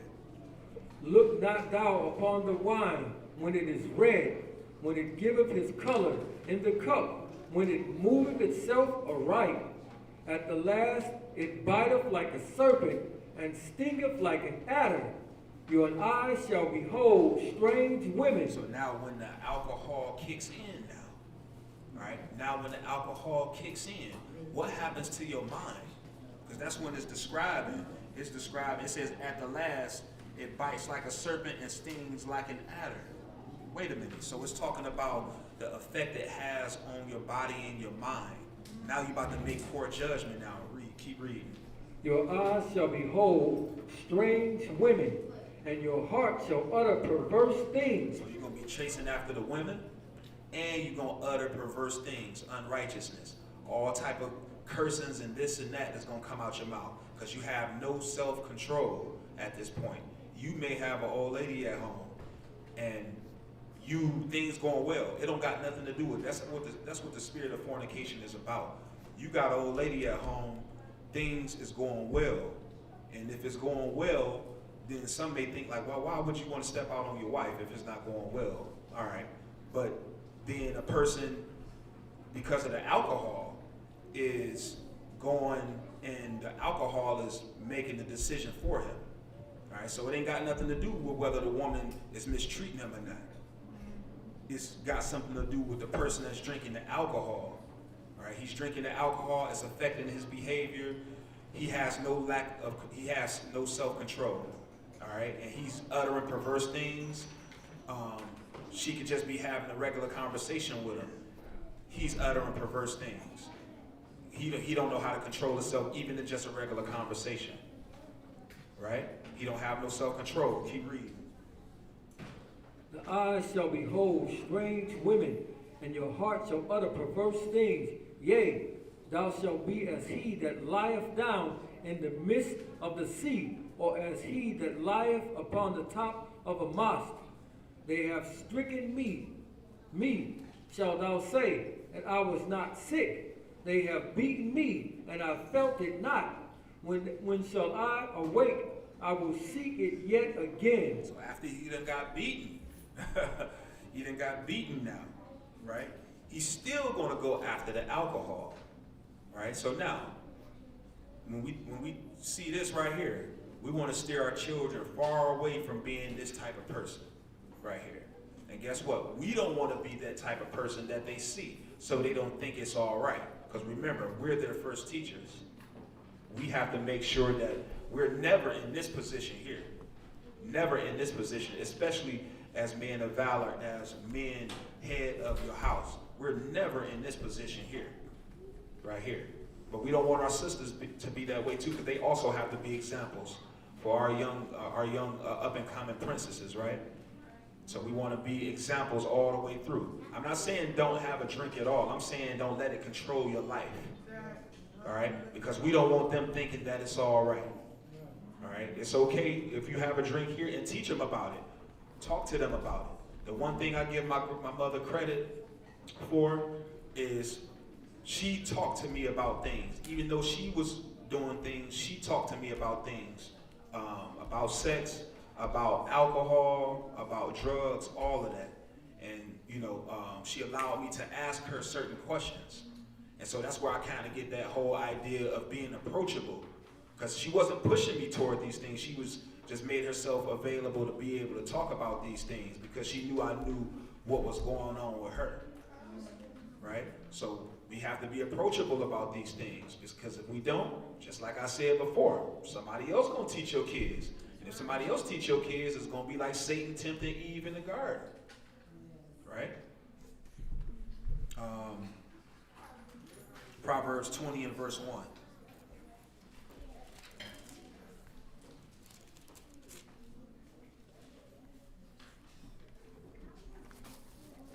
Proverbs chapter 20 and verse 1. Wine is a mocker, strong drink is raging, and whosoever is deceived thereby is not wise. Because the wine will control your life, right? So the wine, you get attached to the alcohol, it's going to control your life. And it's going to make you look bad amongst your peers. So we need to teach our children self-control, okay?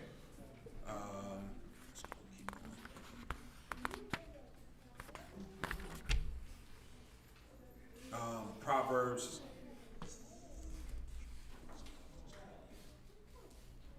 Go to Deuteronomy 23 and 17. Deuteronomy 23 and verse 17.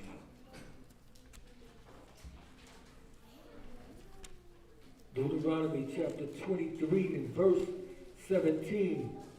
There shall be no whore of the daughters of Israel, nor a sodomite of the sons of Israel. Right, so there should be no whore of the daughters of Israel, nor a sodomite of the sons of Israel. So we're to teach them to stay away from this behavior. All right, homosexuality and being a whore. Teach them, push them in the opposite direction of these things. All right, society is teaching that homosexuality is okay. They legalize homosexuality. We need to be doing everything within our power to show why it's not. All right, because like I said earlier, when you talk about school, like I said, I saw a video when I first came into the walk. I think it was 2015, and this video was showing how it was this suburban school. I don't know where it was at, and they was teaching these children that homosexuality was all right, right? So look how they're making this appealing. So what we have to do now to fight against that is show we have to talk to them about this stuff, but talk to them about the effects it can have. First of all, how it keeps us separate from the Most High, how it's evil, but then talk about the effects that it will have on us, and if you engage in that type of behavior. So we have to introduce it to them in a way, and see if we talking to our children about these things, and we really making an effort to talk to them about these things, they will want to come to us all the time. So if you have young children and they getting ready to go to school, it's probably best that you start having these talks with them, all right? Because you need to be the one talking to them about these concepts, because you do not want a teacher teaching your children. You got to think, like, you sending your kids to a public school, how many hours in a day is your child with those parents, or with those teachers? 6, 7 hours. What if your kid plays sports? 9 hours, 8 hours, right? And they with these people, and they picking up all this stuff.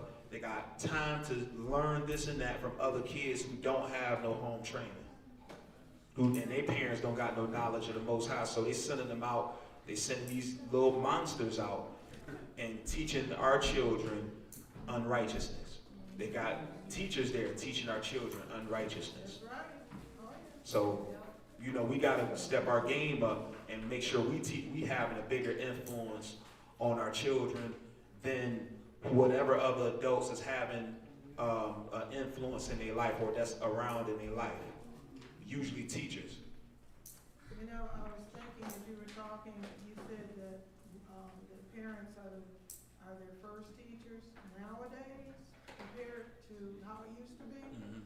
Parents, as far as righteousness, and on any level, even if they're not in the walk, but just what we consider moral, are the only teachers now. Yeah. The only hope, actually. Those who are the guardians, the parents, grandparents, whatever. Yeah. Because when I was coming up, you got morals taught to you even from the television, even from movies. They had standards that even, I used to look at it because I knew my parents slept in the same bed and I watched these movies. And at that time, when I was coming up in the 60s and before the movies I was watching, they had it so strict, I don't know whether any of you heard of it, that they had a code where in the movies, the two people who were, married in most circumstances, in movies that they would suggest sex, married couple, they were in double beds. I didn't understand that. Right. Which there's nothing wrong with, them being portrayed as whatever's wrong, so they're not actually showing that Right. she's doing it. But Absolutely. I'm just saying, they were tight with it, even though that was Hollywood, as people call it, Hollywood. Yeah. The actors and actresses in their personal life were doing all kinds of stuff, but they didn't allow that in movies back then. So as a child, I was not seeing the wrong things. No. Now, they can't avoid it. They can't avoid it. And it doesn't have to come from other kids. There's no other source for them to get it. You know, Yeah. they're teaching to do wrong, not just not teaching them. Yeah, I agree. But see, if the parents when you mentioned earlier, these days the parents is the only teachers. But what happens if they not living right? Like they're introducing them, so the kids. They have to have it within them, the yappa, to Yeah. seek out. Yeah. So they have little. I'm not going to say no hope, but they have little hope into finding righteousness, because they have sometimes children is born into real messed up situations. Like I was born into a situation with my grandmother, who was from the rural South. She was from Columbus, Georgia, and that was like a rural area at this time. It's more like a city now, but it's not. It wasn't exactly a city back when she was born there, and before she moved from down there. So she, when she came up to Detroit, in 1978. When she came up here in 1978, a lot of things was happening, because number one, it's a big city. You have young kids that's in organizations that's doing illegal activity, and she got her daughter, which is my mother, and my uncle coming up here. Now, how can she arm them against this? Her whole thing was she was escaping from a situation, and so when she's doing that, she's bringing them up here, and as long as it looked like they having fun, she was okay with it, because she just came from something that was bad. You see what I'm saying? So now that her children is out in the world, she don't really know what's going on. She don't really know how to teach them against things. She don't even know all the ins and outs to what's going on with them. She just know that they're in a better space from what she believed that they're in a better space from what they just came from. But she don't really understand that these kids, though they may have good personalities, they wicked. My mother herself told me she had friends that she was 3 and 4 years older than. She was in high school, and some of them was like in the 8th grade. And they was more sexually active. She wasn't even sexually active. They were sexually active. This is at that time. You see what I'm saying? 8th graders. So, it just lets you know what was around them. You know what I'm saying? They didn't have no guidance. So, and this is back at that time. So that spirit was operating. And so she wasn't able, to teach her children, my grandmother I'm talking about, against those things, right? So I'm saying all that to say we have to make sure that we are constantly educating ourselves the best way we can. And we got the biggest impact in our children's lives. If we got to go plan trips, let's go plan trips. You know what I mean? We got to plan some things around here so we can be in each other's presence more. Let's do that. Because what's going to happen is our kids is going to get led astray by some fools. Talking teachers and other kids in the light, right? Let me see something. Let's get back to it. Proverbs 9, verse 13.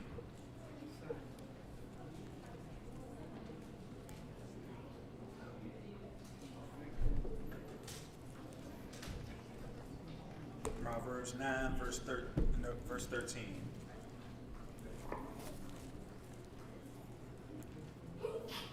Proverbs chapter 9 and verse 13.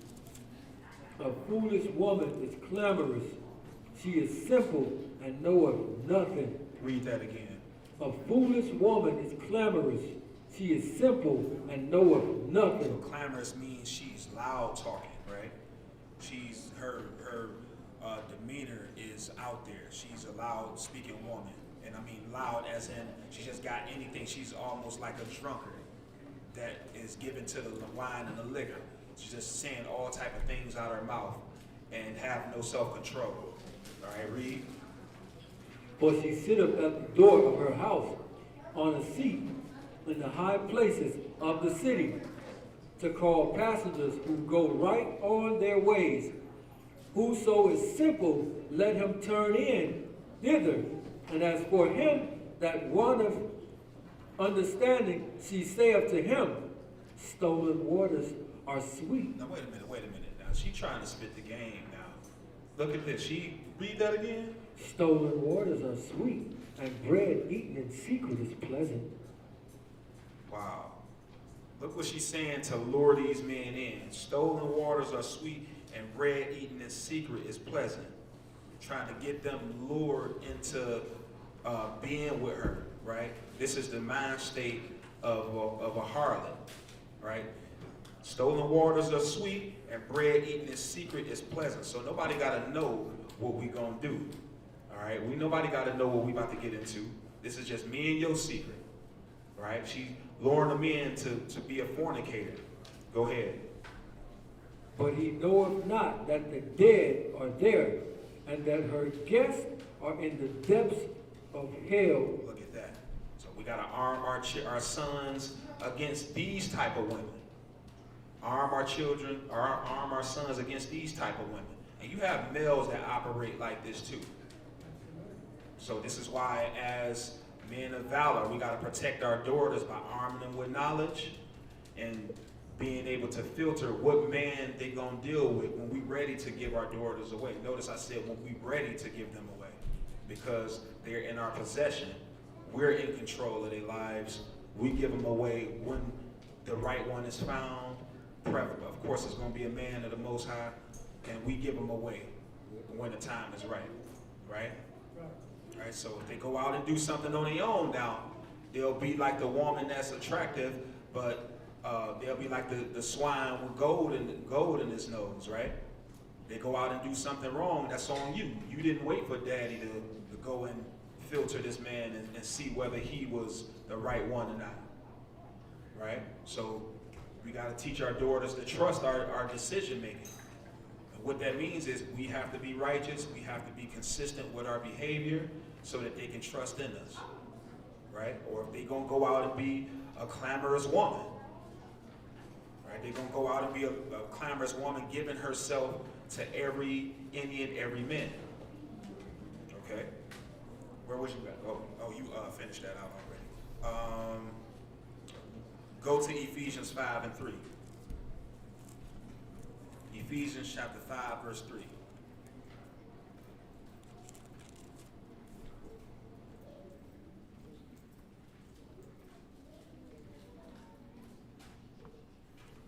Ephesians chapter 5 and verse 3. But fornication and all uncleanness or covetousness, let it not be once named among you as becoming saints. Right, so, but fornication and all uncleanness or covetousness, let it not be once named among you. No, never let that be named among you. So now we're talking about, not only are we staying away from, we teaching our children to stay away from fornication, but we're teaching them to have a good name as well, to value having a good name, right? Proverbs 22 and verse 1.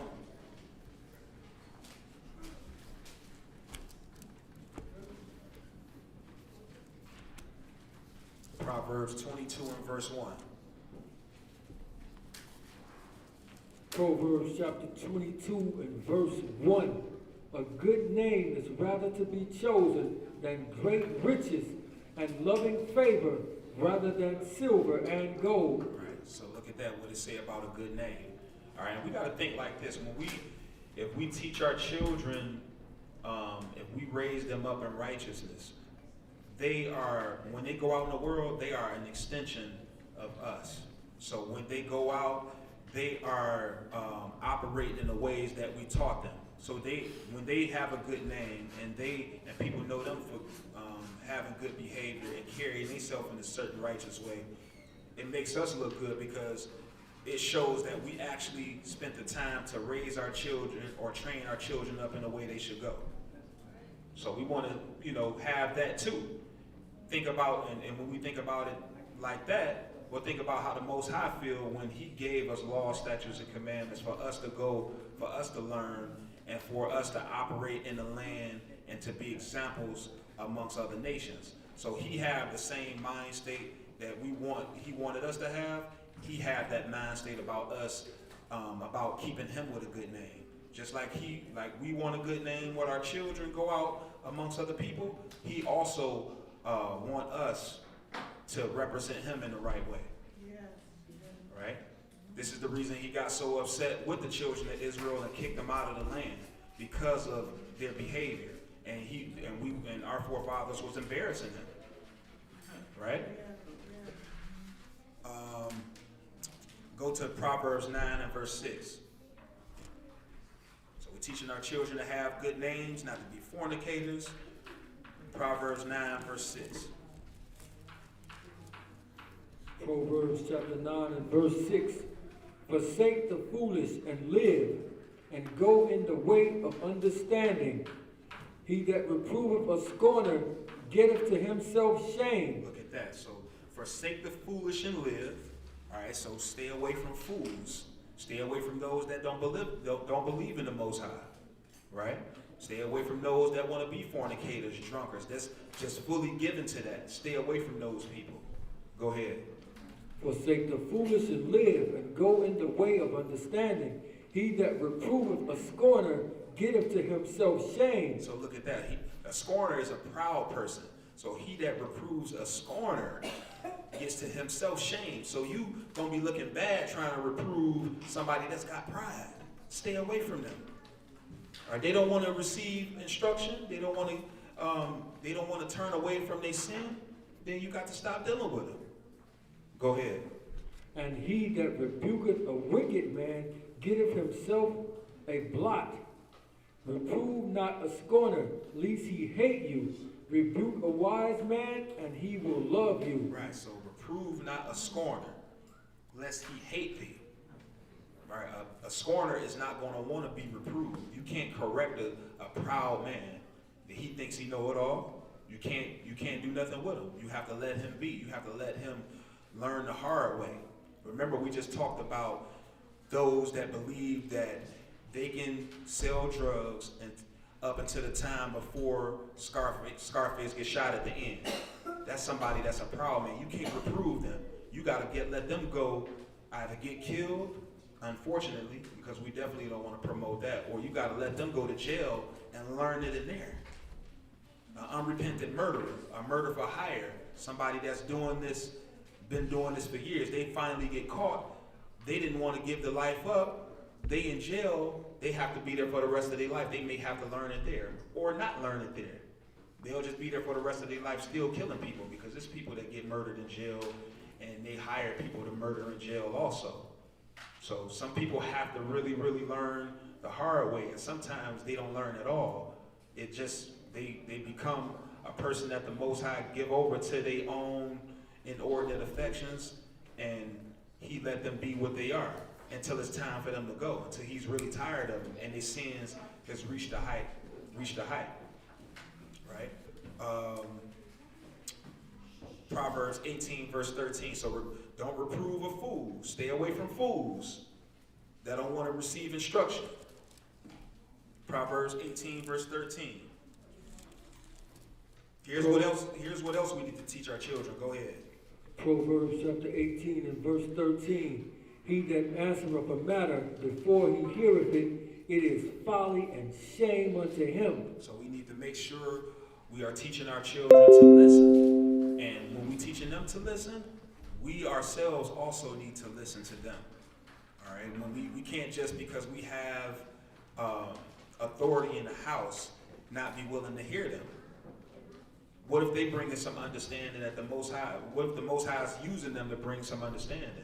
And because we feel like they're too young to have this understanding, we don't listen to them, right? Go to Job 32. Job 32.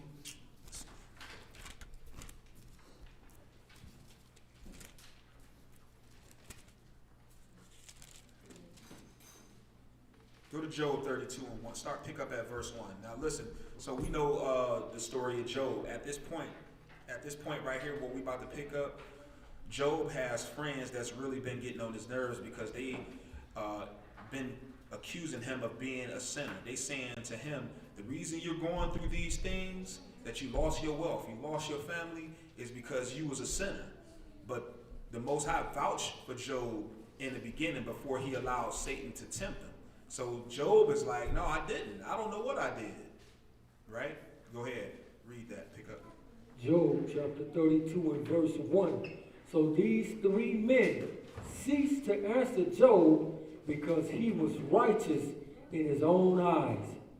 Then was kindled the wrath of Elihu, the son of Barchel, the Buzite, of the kindred of Ram. Against Job was his wrath kindled, because he justified himself rather than Elohim. So Job at this point, because his friends is getting to him, now he's starting to show pride, right? At first he was just, he was going through his affliction and he didn't know what was going on, but out of him having to defend himself against his friends who's now is accusing him of being a sinner, he now began to justify himself. So this thing made Elihu angry. Now Elihu is younger than all of Job's, those three friends that's been accusing Job. They're actually more of his elders, right? Go ahead. Verse 3. Also against his three friends was his wrath kindled, because they had found no answer and yet had condemned Job. Now Elihu had waited till Job had spoken, because they were elder than he. When Elihu saw that there was no answer in the mouth of these three men, then his wrath was kindled. And Elihu, the son of Barchel the Buzite, answered and said, I am young, and you are very old. Wherefore was I afraid, and durst not shew you mine opinion.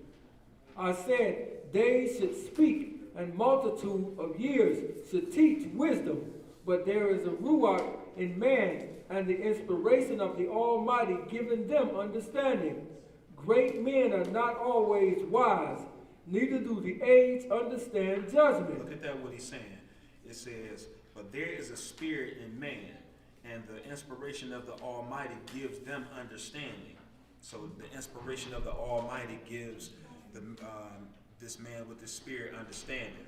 And great men are not always wise. Great men that's in certain positions are not always wise, right? Because President Joe Biden is the president, that doesn't make him wise. He's in a position, yeah, but that doesn't make him the most wisest man in this country, right? So positions don't make you wise.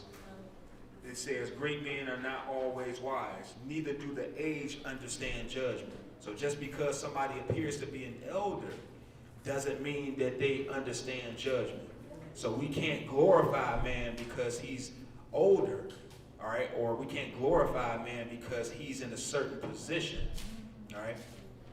And the Elihu, you think about Elihu was afraid to give his answer to these men because of his age, and he respected them as elders, but he didn't like the way that they was getting on Job, and he was also mad at Job because Job was justifying himself against the Most High, right?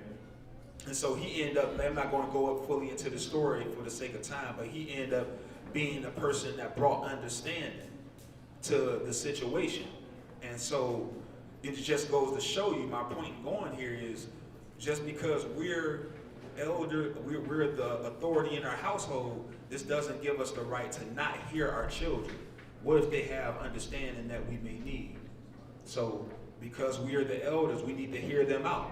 Guess what? This is what builds trust.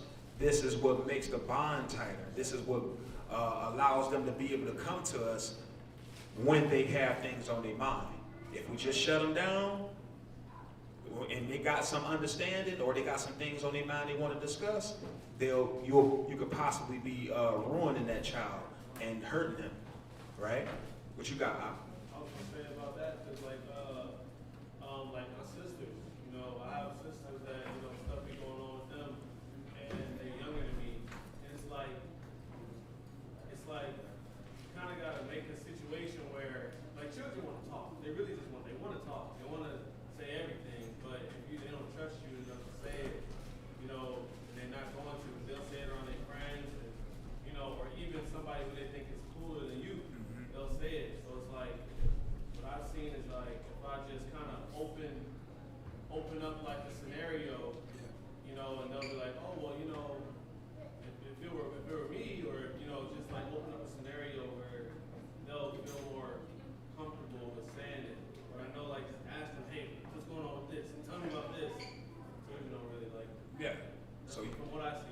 so basically you kind of have to make yourself vulnerable with your own experience and let them know what you went through.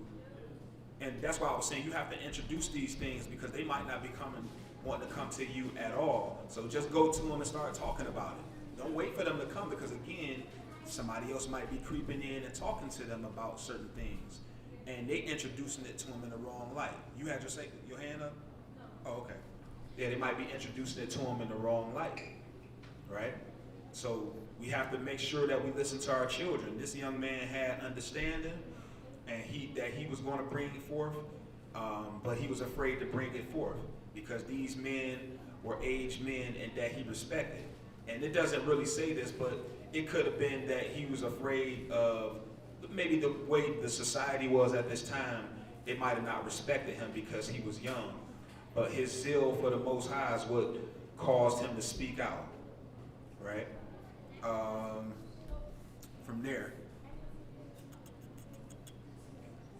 So we want to teach our children to be, to hear the whole truth of the matter. So that's what we just went into. Go to 2 Timothy. As a matter of fact, no, skip that. Go to Matthew 10 and 28. Teaching our children about courage. Matthew 10 and verse 28.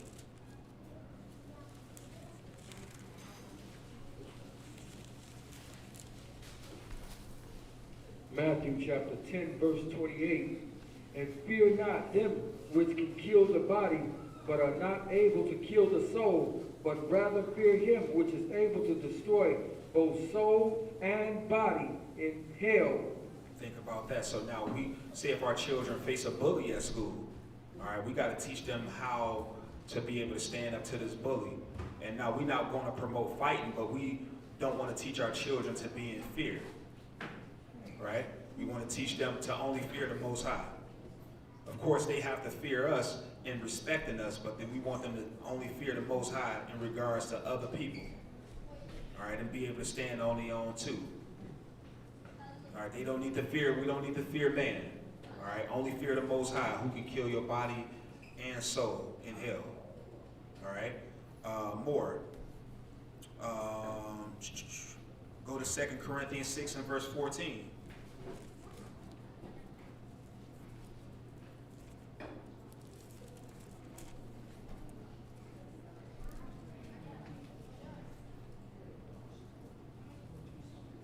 Second Corinthians chapter 6 and verse 14. Be ye not unequally yoked together with unbelievers. For what fellowship have righteousness with unrighteousness, and what communion have light with darkness? Right, so be ye not unequally yoked with unbelievers, all right? And that doesn't mean that our children, if they go into school, they're going to be around other children that may not be, their parents may not be raising them up in this walk. So we got to teach them, because they may have to work with these children in school. What if they're doing a group project or something? You never know. And they're going to have to be, we can teach them to be at peace with all children.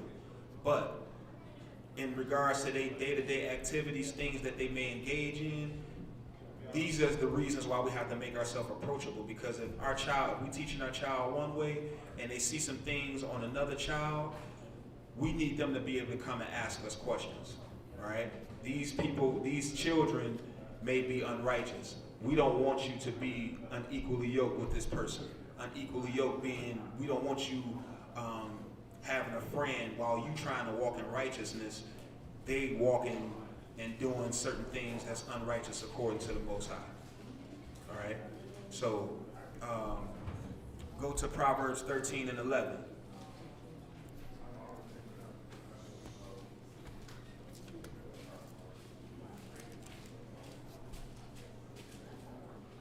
Proverbs 13 and verse 11. Proverbs 13 and 11. Wealth gotten by vanity shall be dismissed, but he that gathereth by labor shall increase. So now we teaching our children how to be hard workers. All right, teach our children how to work hard by getting the job, doing it the right way. Read that verse again. Wealth gotten by vanity shall be dismissed. Right. So now, wealth gotten by vanity shall dismissed, talking about the way you get your wealth. Who's diminished? Diminished. The way you get your wealth. The way you get your wealth. Right? There's nothing wrong with having it, but it's the way you get it that determines who you are. And if a person is getting his wealth through unrighteous means, then we won't need to teach our children to actually stay away from those that is engaging in certain lifestyles. So teaching our children to work hard by getting a job, start your own business, promote those things, promote starting your own business, promote doing things in a righteous setting. All right, introducing them to hard work at a young age so they can value working hard as opposed to going and robbing and stealing, right?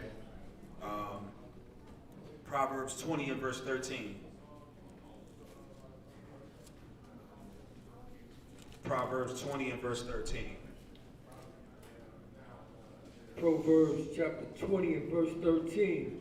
Love not sleep, lest thou come to poverty.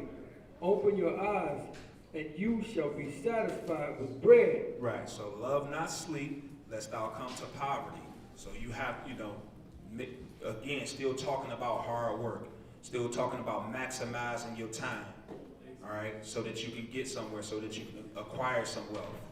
But also, when you think about the last verse we just read, doing it in the right setting, getting a job, starting your own business, and stuff like that, right, and not getting it through means of vanity, like robbing, stealing, selling drugs. All right. Again, we need to introduce these concepts to our children, because if we don't, somebody else is going to do it, and it's not going to be in the proper setting. They're going to make unrighteousness appealing to our children. Right. Let's see, I'm almost done. Proverbs 25 verse 8.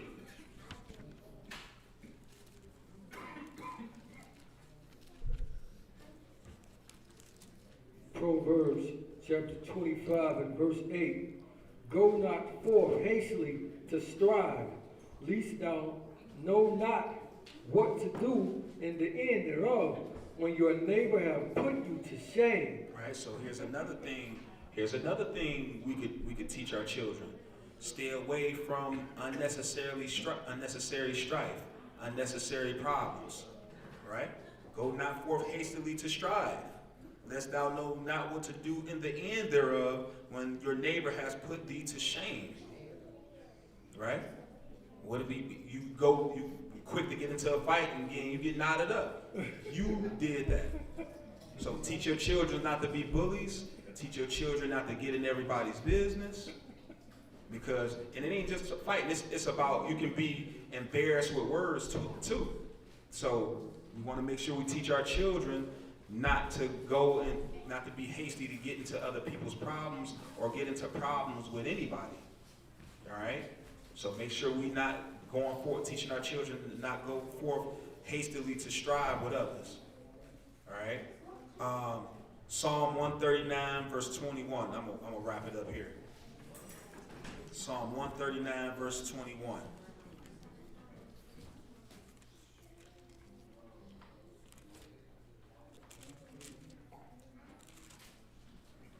Psalms 139 and verse 1. 21. 139 and verse 21. Do not I hate them, O Yahuwah, that hate you? Now this is David, right, speaking these words. Do not I hate them, O Yahuwah, that hate thee? Remember, David had a heart after the Most High. Go ahead. And am not I grieved with those that rise up against you? I hate them with perfect hatred. I count them my enemies. Right, so those that hate the Most High, he count those that hate the Most High as his enemies also. All right, now consider that, because the scriptures talk about us, woe to those who do evil. What does it say? Go to Isaiah 5, as a matter of fact. We'll just go there. I ain't gonna put you. And then I'll wrap it up. Isaiah 5 and verse 20. Isaiah 5 and 20. So David said, do not I hate those that hate thee. Keep this in mind. Go ahead. Isaiah chapter 5 and verse 20. Woe unto them that call evil good and good evil, that put darkness for light and light for darkness, that put bitter for sweet and sweet for bitter. Woe unto them that are wise in their own eyes and prudent in their own sight. Right, look at that. So, woe to them that call evil good and good evil. Think about David. David said that the Most High's enemies is his enemies. That's how we need, that's the mind state we need to have. We need not to glorify anybody that's evil or engaging in evil. All right? Those that's engaging in any lifestyles that's contrary to this walk, we probably need to separate ourselves from them. And David said anybody that's the enemy of the Most High. So it could be people that's engaging in a lifestyle that's not literally speaking against the Most High. That's what David is calling as his enemies. Yeah. So this basically just, it's like, when people turn their back on the Most High, like that I be doing, I take it personal. That's kind of what they said to make me like, man, Yeah, yes it is. It's saying exactly that. Remember, he said those are his enemies, those that rise up. He hates those that rise up against the Most High. so that's not a bad feeling. No, that's not a bad feeling. That's not a bad feeling. If they turn back, then you will have to, then if they turn back to the Most High, then of course, that's when you deal with them differently then.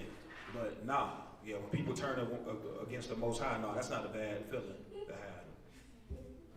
It wasn't bad for him. He had a heart after the Most High, so, you know what I'm saying? And think about that, and Mashiach was the same way, right? So, yeah, I'm going to wrap it up with there. I just hope that we take this into account of how to go about guiding our children. Dang. I said this was going to be the last one. I have to go here, though. I forgot to write it in my notes. I'm going to have to go here. Ezekiel 3 and verse 17. Because we got to keep in mind, the reason I'm going here, I forgot to write this in my notes. Ezekiel 3 and verse 17, we got to keep in mind, we're like watchmen to our children, right? So Ezekiel 3 and verse 17, let's see what a watchman is about. Ezekiel chapter 3 and verse 17, Son of man, I have made you a watchman unto the house of Israel. Therefore hear the words at my mouth and give them warning from me. Right, so now this is Ezekiel. He is a prophet while the children of Israel is in Babylonian captivity. Go ahead. When I say unto the wicked, you shall surely die, and you givest him not warning, nor speakest to warn the wicked from his wicked ways to save his life, the same wicked man shall die in his iniquity, but his blood will I require at your hand. So check that out. So now think about that. Yeah, I made you a watchman. If you don't warn this wicked man, if I made you a watchman, I'm sending you to warn this wicked man. If he don't turn away from his iniquity and you have not warned him, I'm going to hold him accountable, but I'm also going to hold you accountable because you didn't go through the process of warning him and letting him know to turn away from his wickedness. Keep reading. Yet if thou warn the wicked, and he turn not from his wickedness, nor from his wicked ways, he shall die in his iniquity, but you hast delivered thy soul. Right, so you delivered your soul because you did what I sent you to do, right? Go ahead. And again, when a righteous man do turn from his righteousness and commit iniquity, I lay a stumbling block before him, he shall die, because thou hast not given him warning. He shall die in his sin, and his righteousness which he hath done shall not be remembered, but his blood will I require at your hand. So now if you have a man that was living in righteousness and falls off, I send you to warn him, and you don't do it, then yeah, I'm going to punish him, but I'm also going to punish you because I sent you to do this. The same way that the Most High sent Ezekiel, made Ezekiel a prophet and to be a watchman, the same way he made us as parents to be watchmen over our children, because it was in the law where he gave us to raise up our children and walk about daily meditating on the law. So if we don't do it, if we don't introduce them to these things, then it falls on us. Because we're going to have the heartache because our child is out there committing adultery, wicked, selling drugs, and committing murder and doing all type of things that's totally against the Most High. That falls on us. And if they get killed, then we'll be the one planning the funeral. Go ahead. So, do you like necessarily get put to death if you don't warn the wicked from their wicked ways?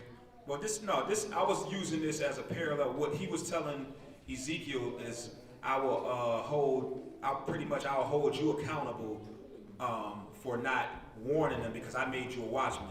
So not necessarily that we'll get put to death, but he did make it law for us to teach our children the laws. So if our children go out of the way, it falls on us. So I was just making a parallel in regards to how Ezekiel was supposed to go through and warn the children of Israel to turn back. Well, we're supposed to warn our children to walk in a certain way, and even, if we know better, to turn back, turn away out of their unrighteousness as well. Yeah, so. So if you don't warn your brother, they doing that, blood is on your hand. Yeah. I believe so. Yeah, we should always, if we have knowledge of our brother or our sister doing unrighteousness or our children, we should go through the process of warning them to turn back. We should probably sit them down and try to talk to them, go to them one-on-one, whatever we got to do, so we can cover ourselves because we are our brother's keeper.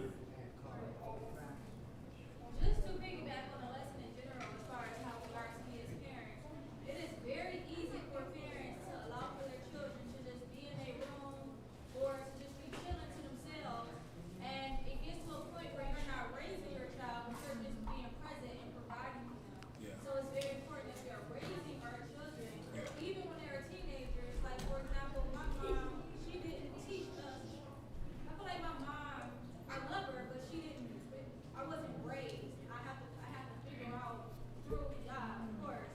Yeah. But in my household, before I met Anthony, I wasn't really raised in Jaden. I thought to be a parent, I'm there, I'm providing, I'm doing this.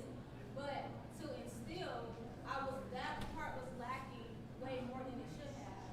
So I'm just saying that as I'm learning and growing in this truth as well, and how we are to teach our children, it's very important as a parent, we are literally on them and not allowing them to go on their own, including teenagers, because the kids can literally go into a whole other world while they're in their room. Yeah. You know what I'm saying? So I just wanted to throw that in there, so this was good.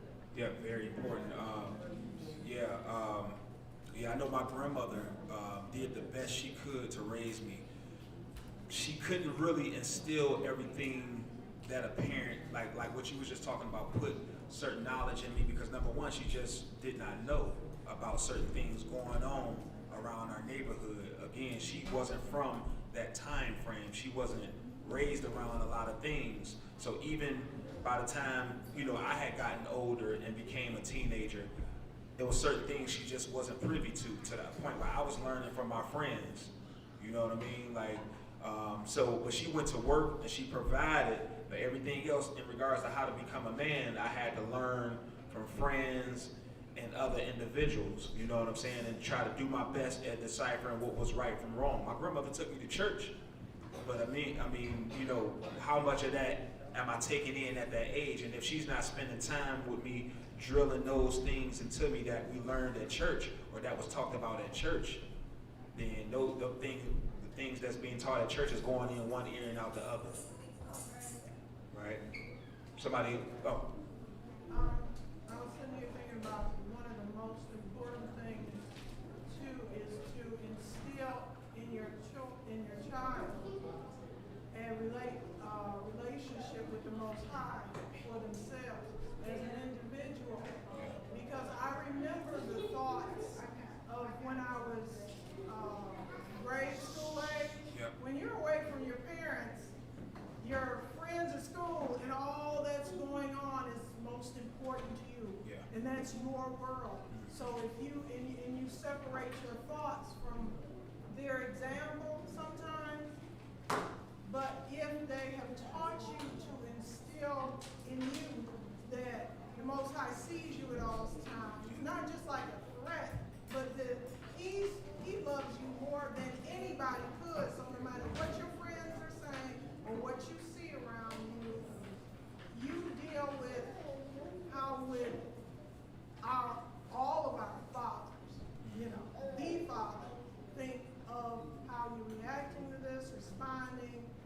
you're associating yourself with, and teach them how to have a personal relationship with your child. I mean, teach them how to do that. Teach them how they should pray in their personal time, even when they're not with you. Yeah. That their room can be a place where they can sit and talk to him instead of picking up the phone and telling their friends you can't do anything for them when they're going through. Yeah.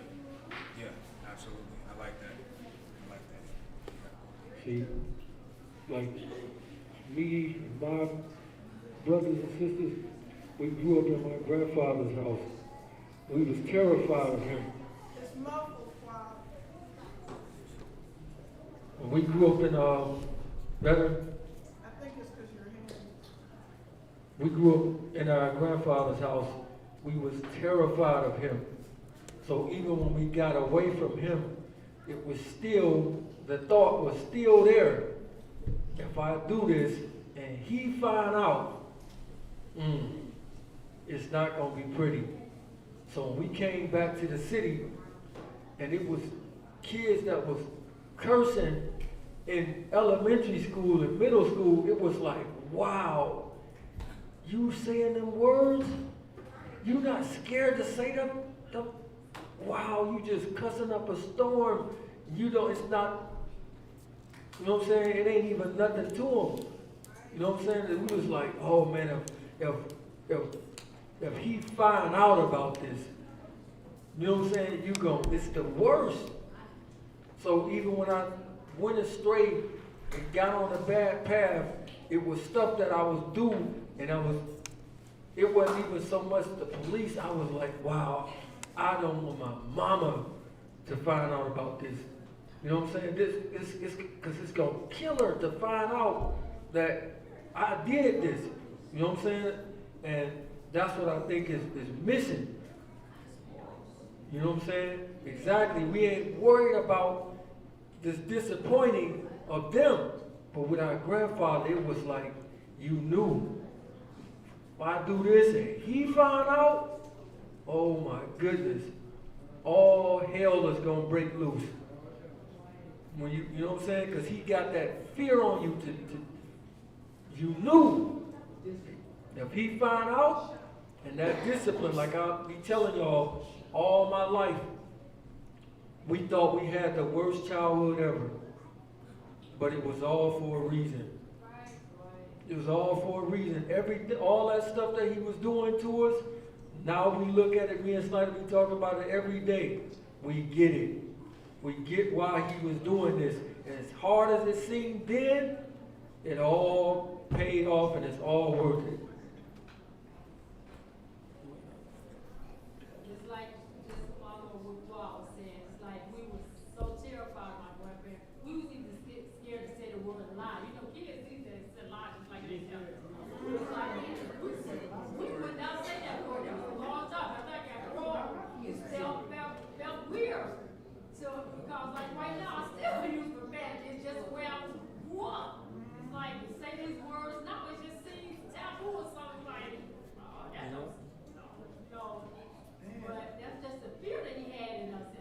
And now, as we come into this truth, realizing that when it says honor your mother and father, it ain't all about like how the world taught us. You honor with Mother's Day, with presents and gifts. It's how you live your life is the honor that you give to your parents. You don't put your parents through hell by doing all kind of wickedness and evil and being disrespectful. You're not honoring your parents when you're disrespectful to your parents, when you're not obedient and doing things as far as them trying to bring you up. That's not honoring your parents. That's you are dishonoring your parents. You're dishonoring the Most High when you do things like that. So it's key for us to really train these children, let them see our lifestyle following y'all, because like you said, sometimes they're not going to listen to what we say all the time, but they're going to look at what you're doing, and when you try to tell them something, that's the first thing they throw in your face. Like, Daddy, you doing that? Mama, you doing that? And like some of them say, don't do as I say. Some of them, like, some of the parents will put it right. Some of the parents will say that stuff like, I'm the parent, so you do what I say. But you can tell them that all day long, but if they don't see something in your lifestyle, it's most of the time they're going to go down the wrong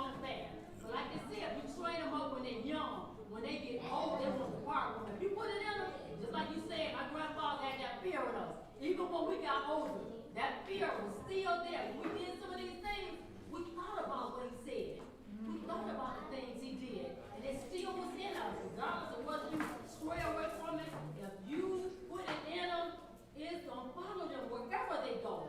So let's just put it in them. Let's live a lifestyle. Well, what y'all told us to do is follow this Torah. Let's live it. Let's stop talking about it and truly live it. Because it's right now, time out. We got to start doing that. Well, like I said, I definitely agree with that. I hope that this sparks some thoughts of how we could go about raising our children up, because as I was saying in Bible study this past week, we are in an uphill battle against what's going on out here.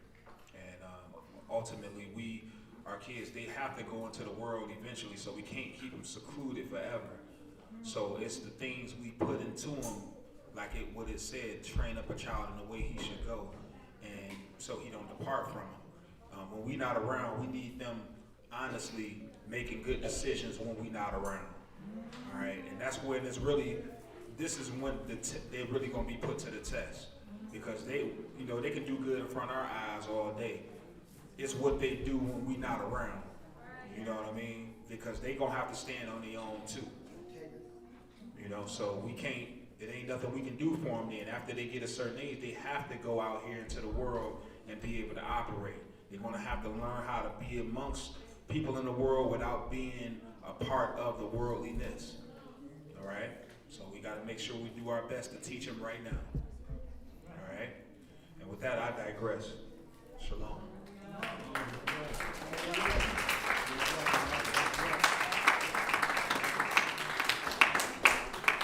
Questions, comments, concerns, you love it, you hate it. Teach part 2 next week. Take my lesson next week. What you want to do?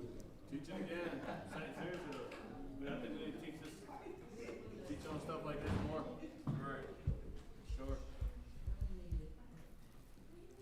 So kids got anything? Children, you have anything? Bigger ones.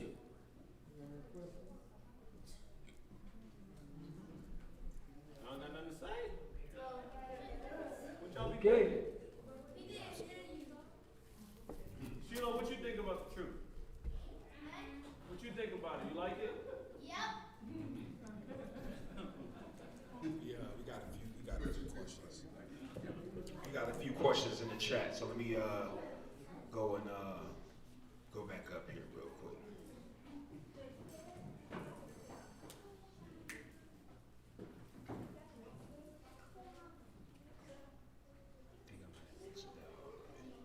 Okay, so somebody asked, what about people who say they believe in Yah, but they don't want to follow him?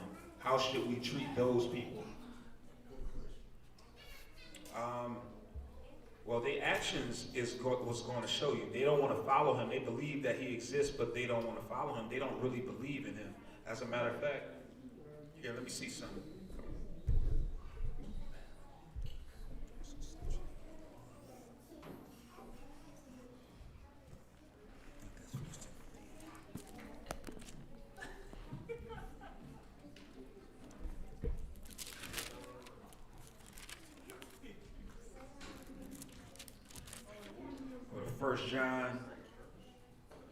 First John 2 and verse 4.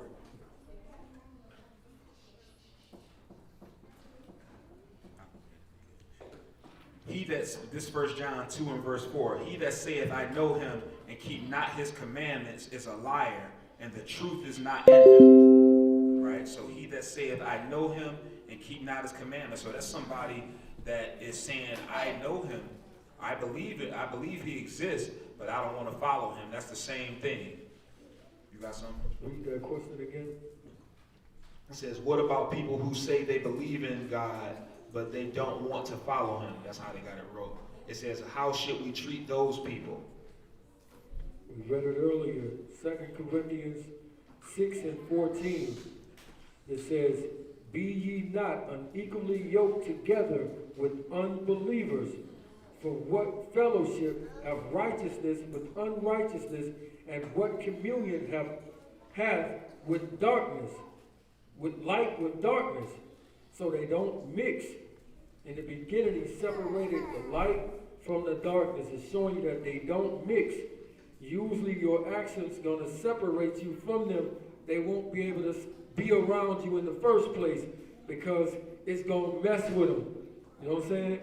Because even when you try not to bring up Yah, you know what I'm saying, it's going to come up regardless. You know what I'm saying? I used to go to the barbershop and say, I'm not going to say nothing today. I'm just going to sit here. Somebody, King, what do you think about? Tell them what she showed me. You open it up. Now I got to do it. So it's repelling some people. They got to get away from it. They can't take it. That's what it's talking about. So if you actually doing it, these people cannot be around you. They're going to get away from you regardless.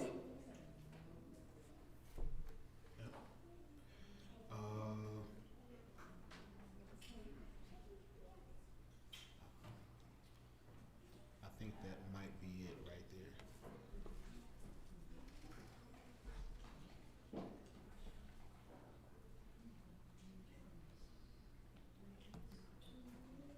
I'm trying to look through here. Hold, give me 1 second.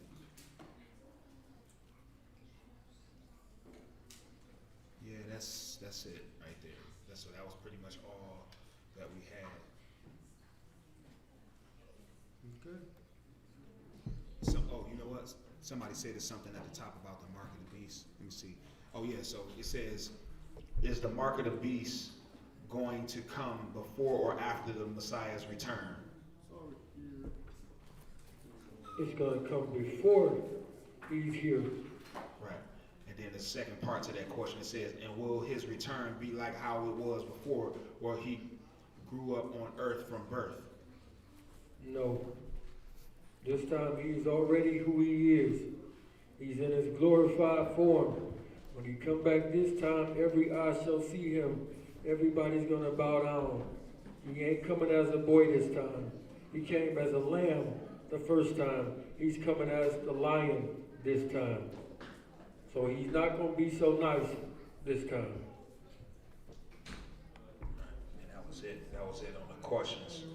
So I guess we could go ahead and pray out. Can you just repeat the Bible verse in 1 John and what was the? Oh, 1 John 2 and verse 4. Okay, thank you. You wanted me to read it, or you just? I just wanted, Okay. That's it on the questions. So we can go ahead and pray out. All right, we got anybody that know the Hebrew prayer? Kid? Oh yeah, yeah. CJ here. Come on up.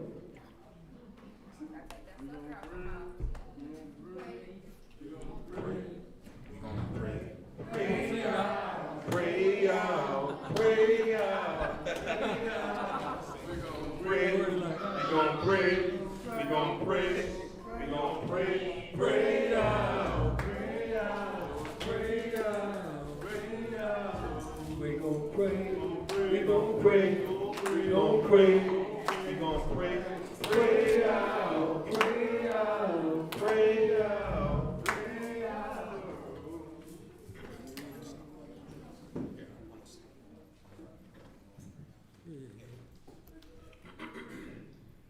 Father Yah, we just want to thank you for allowing us to come together on this blessed Sabbath day.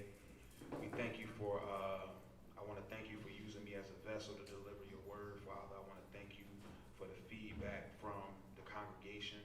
Thank you for using your spirit in this room, Father, on this day. We just pray that you continue to reveal to us how to be better parents, how to be better husbands, how to be better wives, how to be better servants overall of you, Father. And we thank you so much for allowing us to come together on this blessed day. In the name of our Master, Yahushua HaMashiach, so be it. So be it. Abinu Shabbat Shemayim. Abinu Shabbat Shemayim. Ikadosh. Ikadosh. Shanka. Shanka. Tabo. Tabo. Makuka. Makuka. Yaseh. Yaseh. Rasama. Rasmuka. Bades, Kashir, Nasa, Basamain, Taylanu, Hayon, Liki, Kikanu, Usla, Lanu, 8, Asmatenu, Kashir, Sukin, Anaknu, Washir, Asmu, Lanu, Wa'al, Saminu, Lede, Masa, Ki, In, Hasananu, Min, Ra, Ki, Naka, Amamlaka, Wahigibora, Bahati Fores, Lolme, Lolami, so be it.